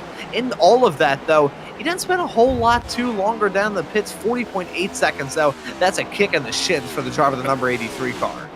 Yeah, right now, though, I mean, they might have that problem. We're going to have to see how they cycle out. But up front, remember, these guys are staying out. There's DeCiani leading this thing, trying to battle with the 41 car and the 2-car Jacob Simpson. They're all right there, just trying to make sure that they can make it to the end of this thing. At 41, a Dyson now takes over the lead just like that. And he had to let go in a car, Billy Brickley there, trying to catch back up. He just said thank you over the radio, so that was very kind of him. Let them know that they appreciate that car letting them go. You know, that's something I always like to see. I like seeing that courtesy that leaders do for cars that are faster or lap cars or whatever the situation may be. If they give them a courtesy and say, like, yeah, sure, go ahead, and then they give you the good line or whatever it may be, it's always a benefit. I always say that's a good leader. So Dyson's doing a good job leading right now, but he's going to have to come down pit road. There we go. Anytime soon. I've been speaking in tongues throughout most of this broadcast. Quite all right there, Kirk. 31 laps left on the board. Dyson, he started this race up towards the front. Dropped down a little bit in the mid to early stages of it. He's back up at the front, at least temporarily for now, and maybe thinking about what lessons can we learn from this race. Got a good race car, just not playing the strategy game too well and just dropping down a little bit. Had a good car in clean air, certainly looking to hold on to that advantage right now as he leads this race with the lap car a little bit farther up the road, but no one really chasing him presently with the exception of DeCiani, as here's a move, potentially that's a 28, unlapping himself there from the 41-year race leader of Dyson, as Dustin Hall in the 1 car has made that call to come into the pits, and now we can think about the final few stops, because they are coming soon. Sooner the better. They only got 9 laps to be able to do it before they start running out of gas, so I think 9 or 10, somewhere in that range, we might see them come back down pit road to get them taken care of. But once it's all said and done, what I could see, Derek Heitman is going to have the lead, I believe.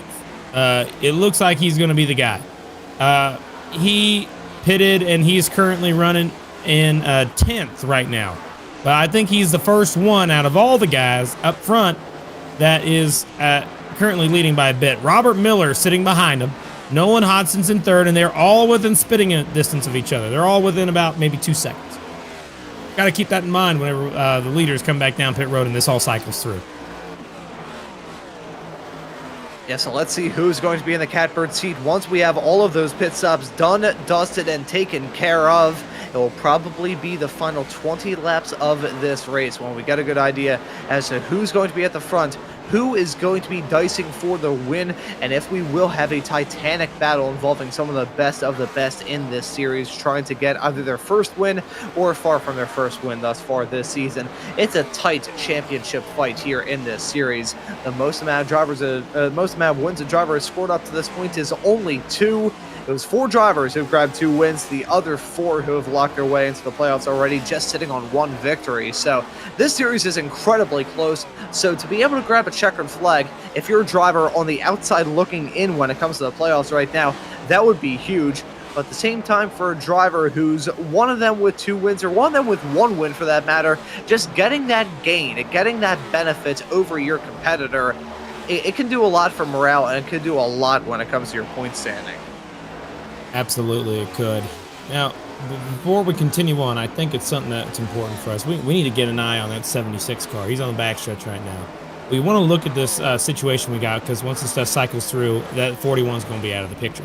76, if we can get a wide shot so we can see all the cars behind him. You can see that second place car is right there. He has 2. Let's in the ticker over there. Can we get the I guess the run? How many the stint? I guess how many laps they've been out there. Thank you very much. So you see it right here. Heitman, he's out there 19 laps. Miller has 2 lap fresher tires than Heitman does. They are nose to tail. This is going to be the battle for the lead once everybody comes down and pits. Now, right behind that, you got Patrick Gitter. So Nolan is out there on the same laps as Heitman, but Patrick Gitter has 10 lap fresher tires than those cars in front of him. So that 21 is sitting in a great spot and has a chance to win this race. He's just got to chase him down and get on by him. He's got 24 laps to do it, and anything can and will happen here in the Full Length Cup Challenge. As we just saw right there, I believe we just saw a change in position. Miller may have gotten by. Oh, no, not quite. Sorry, that was the lap car that got in the way. So they are getting very close to it, but Patrick Gitter's got to chase him down. If he wants to win this race, and he absolutely can, he's got to pass those 3 cars in the next 20 laps. If there's any time to get a move done, it's going to be now. It may not seem like a lot at the grand scheme of things in a 300-lap long race, but one move can be it. And here we go. That's a 15 and the 76 down into 3 and 4. It's a battle for 10th, but this would be the net race lead once this pit cycle comes to an end, and he goes to the front. That right there is a commanding move from the 15 of Miller. Gets it done on the inside through 3 and 4, and it's now him in 10th. Heitman slotted in 11th. If these drivers start to battle too much, though, we may see Nolan Hodgson get involved in this battle as well in the 12 car. These drivers, as much as it will probably be in the best interest for Heitman to jump back into this fight and maybe go side by side with them, it may not be at the end of the day. Patrick just got by Nolan. Yeah, Patrick is on a mission. That car is flying out there. He's 10 lap pressure tires, and anybody else around him, it is his race to lose. He's got to push that thing harder than he's ever pushed it, and that way he can get a win, his second win of the season. And I mean, it's absolutely doable. He's got to be able to navigate the traffic. He's got to be able to try and get by these guys. But right now, the only car who really doesn't want to see that 21 out front is the leader, is the car that's going to end up being the eventual leader. That's Robert Miller, the 15 car. He is catching up to some lap cars. He's trying to get around them, and it's really hard to get by. He almost just got into the back bumper of the 60 car Jedi Taylor.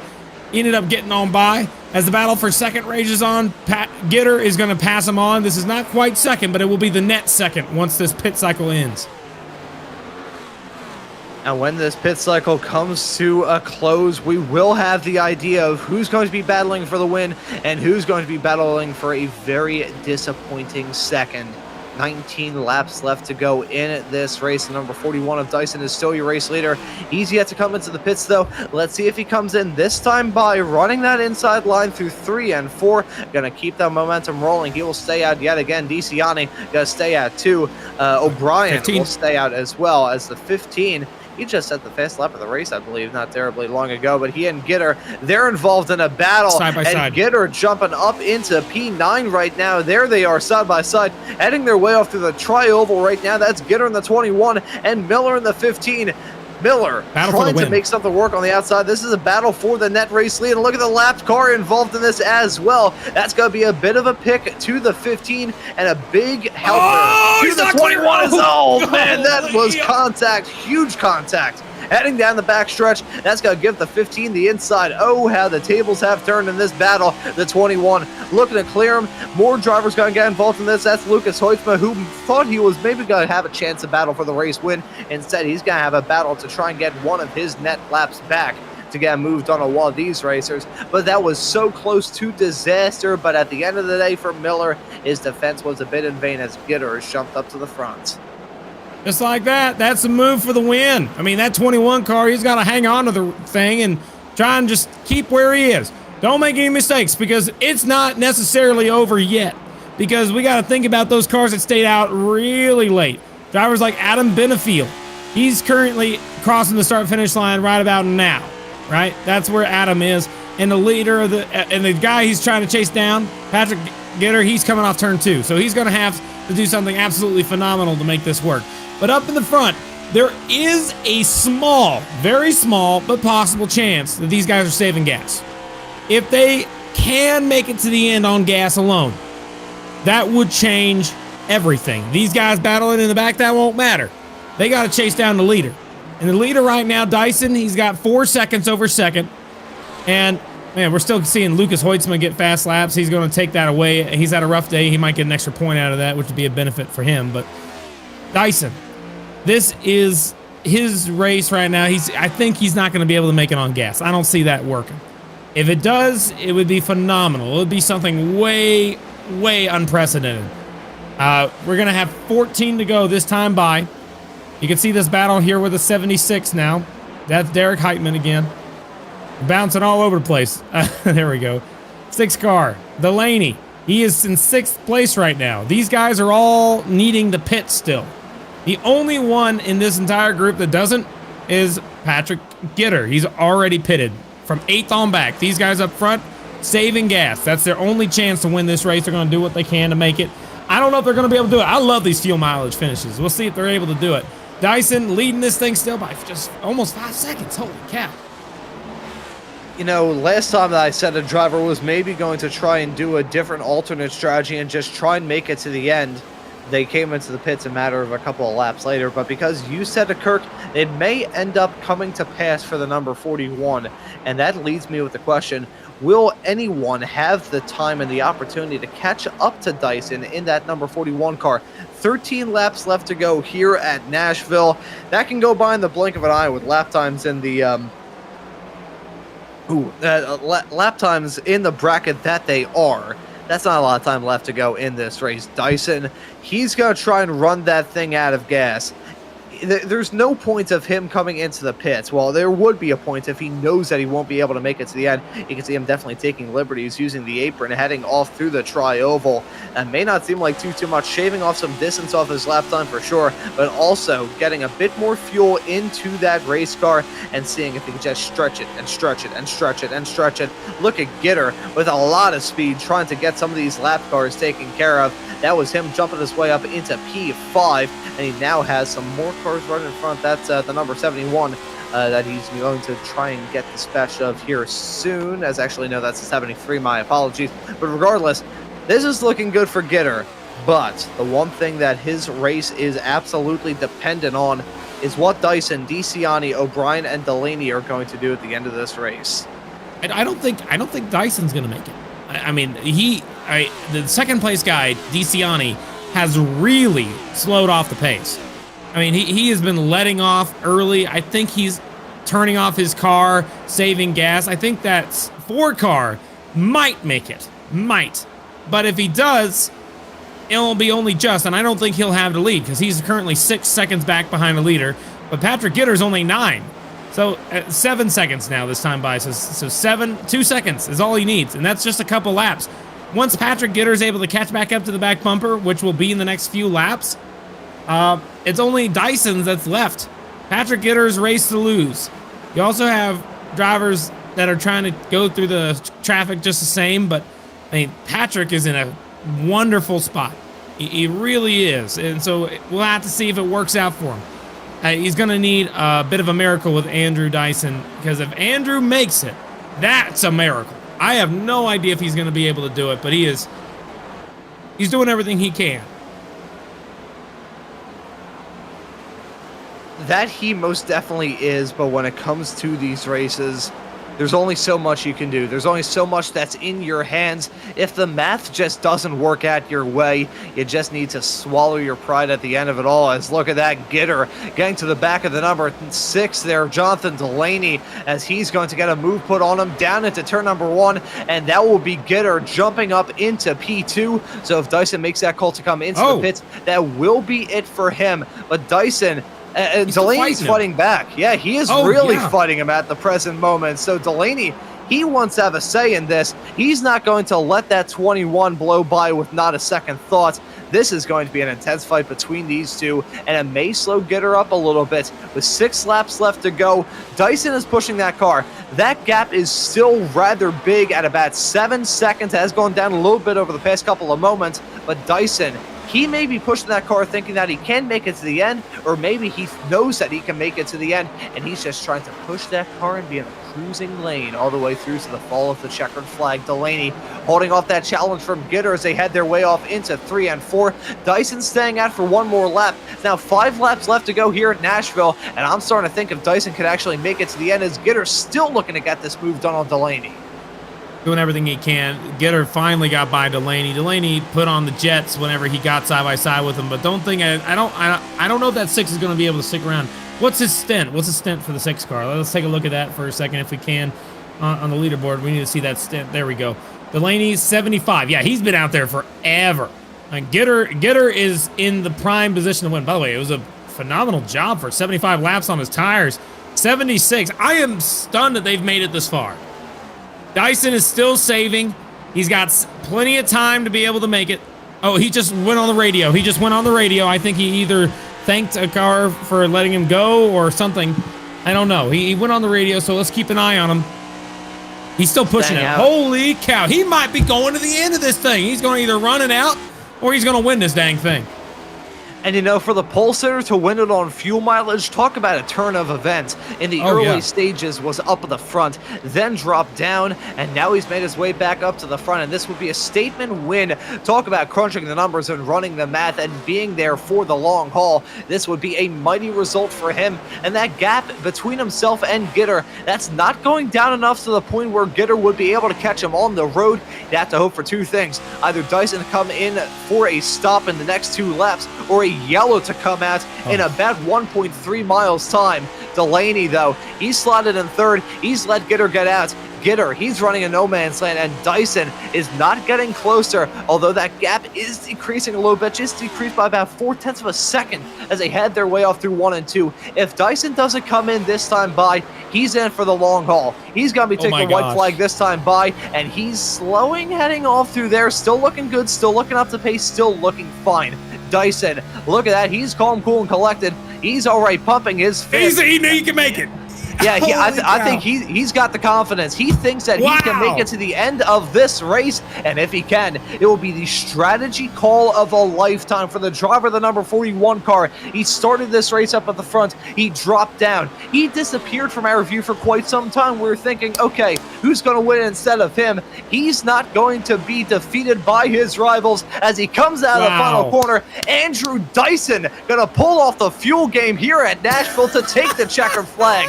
Andrew Dyson in the number 41 car is your winner here in the Music City. Oh my gosh, look at him. He's a happy guy, that guy. Oh, he's almost like Nolan, man. He's happy. I am so happy for him myself. Holy cow, he did it. He saved the gas. When are you going to run out of gas, buddy? That was awesome. You made it. Oh, man, how long was that stint? I cannot believe that car made it as long as it did. I think at the end of it all, it may ended up being about 78 laps that he stayed out there. So that is an incredibly long run for Andrew Dyson. He's going to burn it down, and he has earned the right to do that. Does he have enough fuel to give us some good burnouts here is a question that I've got. Hopefully he doesn't get T-boned after some of the drama we've seen earlier on in this race. I don't think he has enough gas to burn it down. He does a U-turn. And I think that, or he's maybe waiting for some cars to cross the line, or he's setting himself up for some pretty nice photos. Either way, Andrew Dyson This is going to be a fantastic result from him. You could see him. He was pumping his fists as he took that white. He knew that he could make it. We doubted him, but at the end of the day, Andrew Dyson knew what he had. He knew what he had to do, and he takes a win here at Nashville. We're going to take a quick commercial break. We'll be right back with some interviews because I want to know how Andrew Dyson was able to do that. We'll be right back after this.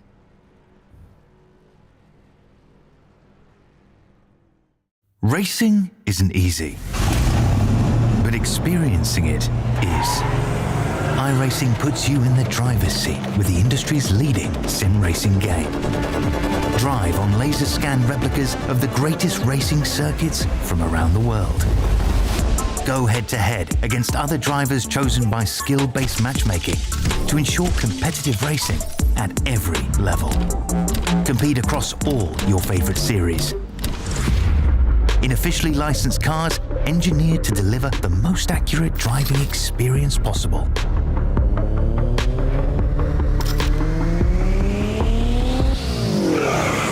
Join a race or host your own with players from across the globe.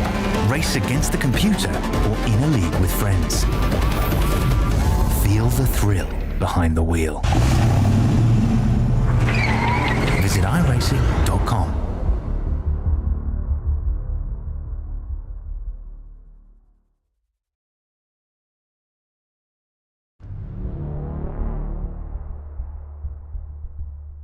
Back again here on Maconi Entertainment. This evening, we have had a barn burner of a race here at Nashville Super Speedway. A fuel game at the end of it all after 300 laps. The race is won by Andrew Dyson, the Aussie. I'm not really sure if he even knows how he was able to make it to the end of this race, but he still crosses that line at first. He's going to take the checkered flag and get his second win of this season. He wins it in front of Patrick Gitter, who is 5.5 seconds back in P2. Jonathan Delaney with a pretty nice recovery drive after nearly wrecking in the early stages after a misshift on the restarts will round out your podium in third. It'll be Robert Miller finishing in fourth in front of him, behind him, I should say, will be Clayton Hoffman. In P6, it'll be Sean O'Brien Jr. In P7, it will be Matt DiCiani. Cameron Stone will be classed in P8. Adam Benefield will be classed in 9th. We have Nolan Hodgson rounding out our top 10.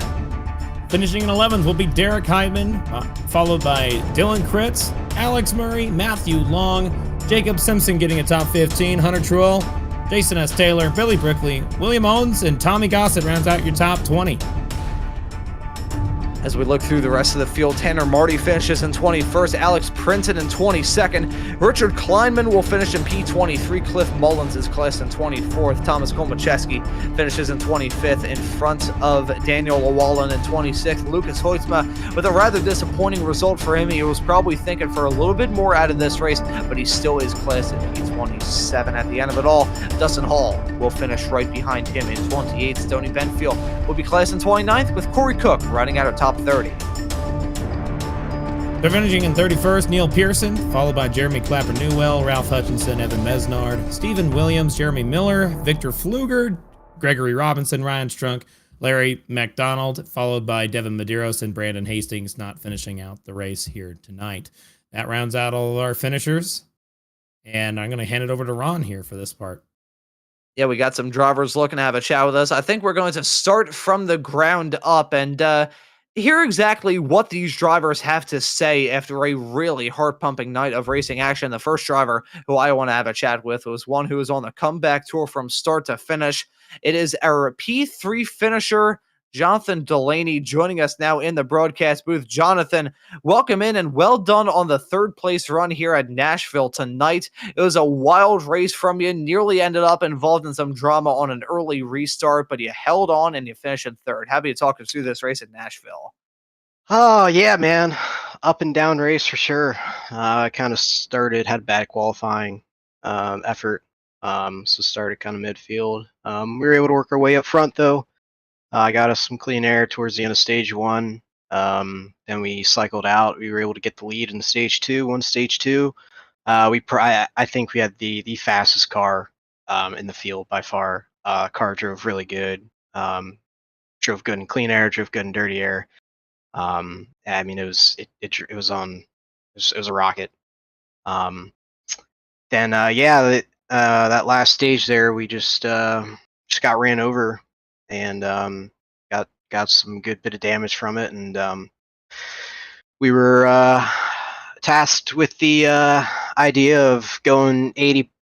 I think it was like 89 or not 89, 80 to 79 laps green, and we're like we could either split it, go super hard, and try and get the track position back, or try and save the fuel, and decided to just save the fuel.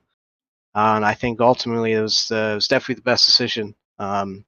Usually, if I do a fuel saving strategy, it always turns against me and the caution comes out and whatnot. But we got kind of lucky tonight. And no caution came out. We ran our race, and we were able to save the fuel. And yeah, Dyson, I mean, he did a fantastic job at saving fuel. He was on the same strategy as me, but he did really good at saving, and he was 6 seconds ahead of me. So he did a good job. All night, our entire team was super fast. We just got unlucky at times and bad luck. So this isn't my favorite racetrack. It drives all right, but it's super hard to pass. And yeah, we're going to Michigan next week. I'll be happy and excited for that. It's up on one of my favorite tracks to race at. So it'll be super bunched up, very racy, and I would have to stay out of the wrecks on that race. So yeah, but all in all right night for us, and yeah. Yeah, and I was going to ask you about what your thoughts were swapping out the Music City for the rolling Irish hills of Michigan International Speedway in just 1 week's time, but he answered the question before I could even spit it out. So, Jonathan, I will let you give any thanks or shouts out you want to before we let you go and celebrate this P3 tonight. Yeah, all the guys over at RHM Motorsports, Ralph, Lucas, Sean, Jason, everyone over there. We have rocket ships every week, and just sometimes we're not able to show for it. So shout out to all those guys. We're leading the team championship points, and I think we're also leading the driver championship points. I think Lucas is. So just keep doing our thing. Shout out to all those guys over there. We're having a really good year this year. Thank you guys up in the booth for broadcasting this. And then Bobby, Bryson, and Jason for running the league. And yeah, that's all I got. Thank you guys. Awesome, man. Well, hey, congratulations on the P3 here at Nashville, and excited to see you back out on the track at Michigan in 1 week's time. Yep. And that right there was Jonathan Delaney joining us here in the commentary booth. And Kirk, I'll let you have a chat with our P2 finisher of this race, Patrick Gitter. Hey, Patrick Gitter, this is Kirk Mills up here. I mean, I gotta tell you, man, we were rooting for you. We saw you going through the field. You had the freshest tires out there, but fuel saving seems to win the day. Is there anything else you could have done to be able to try and take this win away? And how'd your race go? And just tell us about your day. Yeah, man. First half of the run, I mean, we built our car for basically sunset, and shortly after when it started getting dark, so I knew that it was just a matter of hanging on to it, just staying top 10, staying up front for the first half of the race. And then, I mean, the car really started coming to us after stage 2, made a pit stop adjustment that really suited the car well for the conditions we had tonight. And we were hauling at that point. I mean, 100 laps to go. I felt like we had the best car on the track. And it was just, especially when I was up front with Robert and Clayton, those guys bring fast cars every week, and we were able to get up front and hold lead. I was like, holy crap, we got a real shot at this. And I couldn't have done anything different. I felt like I had the best strategy based on my ability and what I thought the car would do, and I'm not the best fuel saver. When that last green run started, I was looking around, and I know Robert Miller is a fantastic fuel saver, and I thought, well, if Robert's not saving, then I'm going to stay out too.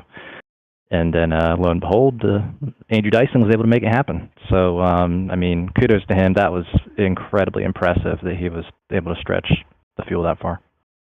Absolutely, we agree. I mean, I was stunned. We were talking about it with 20 laps to go, thinking, this is the battle for the win. Patrick Gitter gets by the 6 car. But then all of a sudden, we're like, wait, this 4 car hasn't pitted yet. What's going on? Holy cow. So, I mean, that's exactly right. But next week, going out to Michigan, is that one of your favorite tracks, or is that something you think you're going to be able to compete well at? I think so. I mean, we've had some good success at the 2 mile tracks. I love the racing with having, I mean, lots of different races. And shoot, I mean, I think one of my favorite races I've ever run was Friday Night League, a year or two ago at it was either Auto Club or Michigan, one or the other. But I mean, it was just slide job after slide job. I mean, it was a lot of fun. I think guys will probably save their stuff more next week. But I mean, when the racing gets aggressive, it certainly opens the door for that kind of driving. Yeah, that's for sure, man. We're excited to see you go there. Anybody you want to shout out before the end of this little interview here? Yeah, man.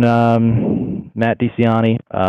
He and I worked a lot together on the car this week. I mean, I truly seemed to me we had the best car out there tonight, and it's just the two of us building this car week to week. So it's just a challenge for us now. It's kind of the new challenge we've had for a little while. Just trying to build stuff on our own, and I'm just really proud of the work that we've done. And I mean, we've had fast cars. We've found all kinds of ways to give away wins this year at Mile and a Half, Vegas, Texas, Homestead. I think we're a few, whether it's been pit stop adjustments or fuel strats gone wrong or just a silly mistake. Kansas, I made a bad adjustment in the car that kind of screwed it.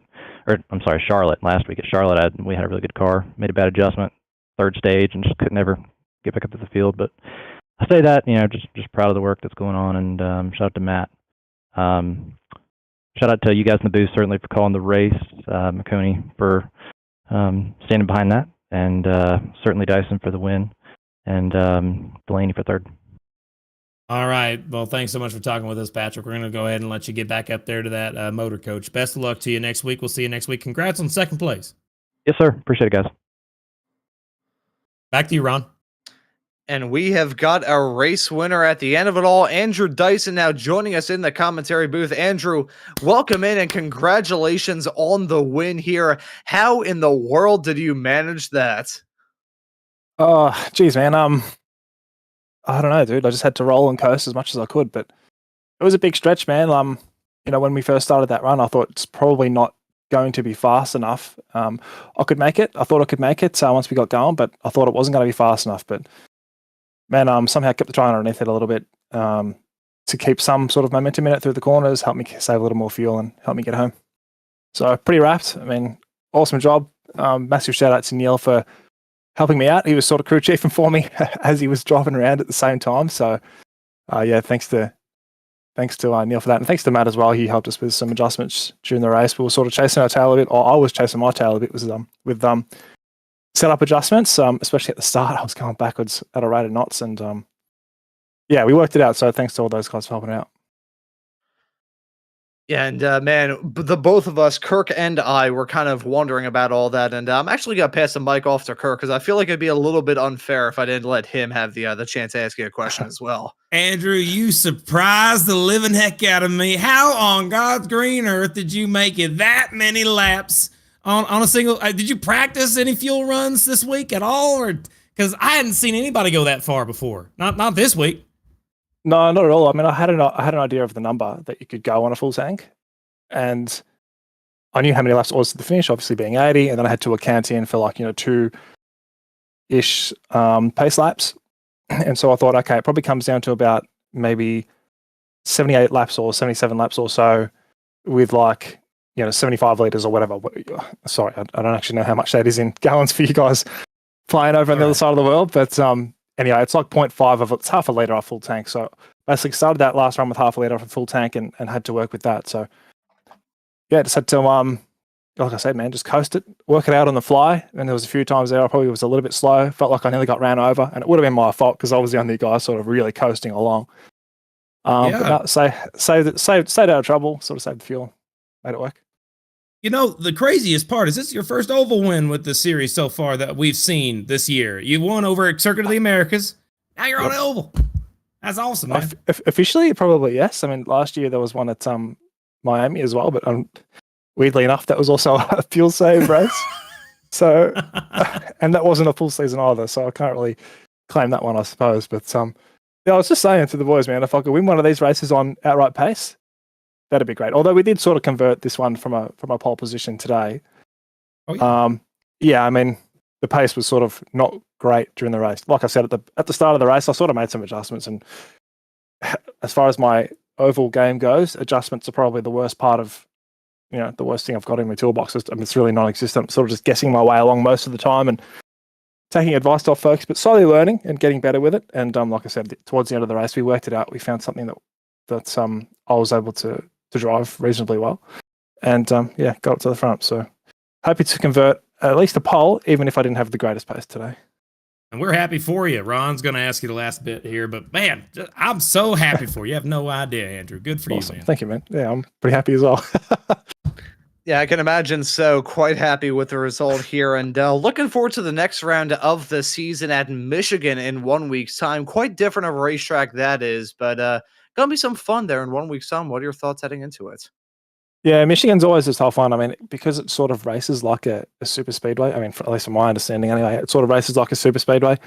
Can get really tough. And then the close quarter stuff, myself, Neil, probably all the other Aussie guys, we've got to be really careful when we're racing close with other cars, because you can sort of find yourself getting hooked easily, or you can hook someone easily, or just little weird stuff happens. So, and everyone likes to race really close at tracks like that because of the old side draft thing. And these cars, you can certainly dump the air on people's rear wing and slow them down and whatnot. So yeah, we sort of just need to play that as best we can. Hopefully I can qualify well and slip back slowly, not at a huge rate to knots, and stay around that area for the duration of the race. But that's obviously the ideal scenario, but we'll see what happens when we get there.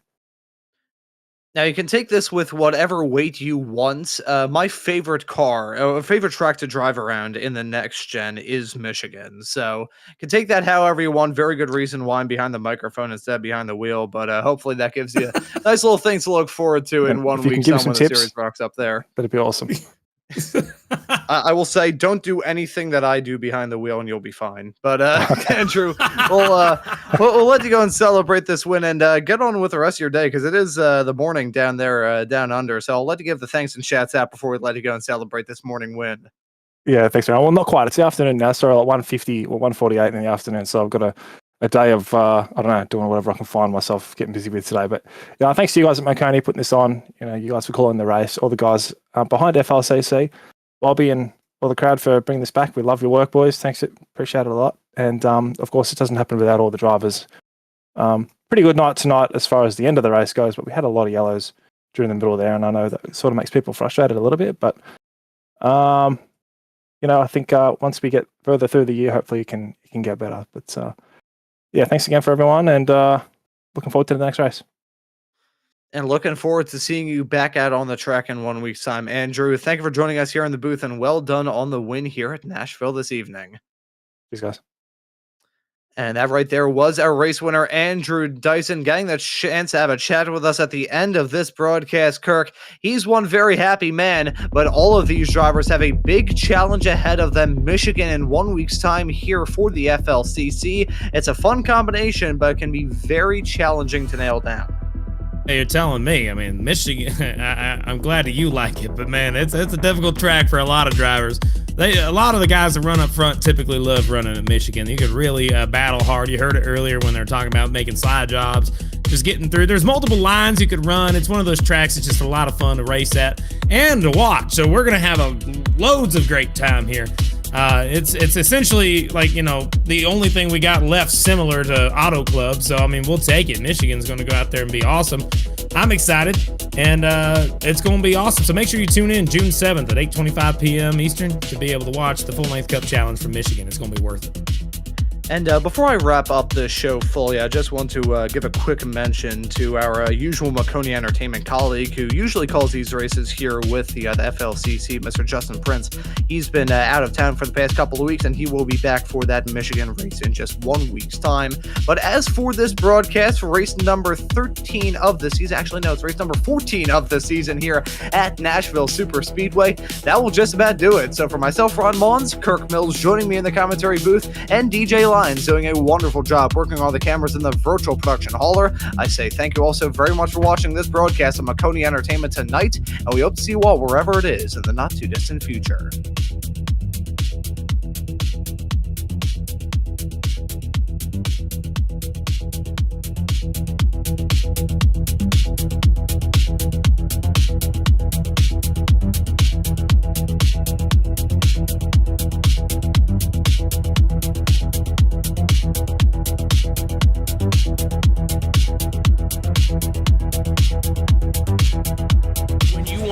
best, you can't settle for the rest. For anything on iRacing, there's just one name you need, Maconi. With the launch of Maconi Entertainment and Maconi Competizone alongside Maconi Setup Shop, we now provide the best of the best in setups, paint schemes, coaching, broadcasting, and event organization.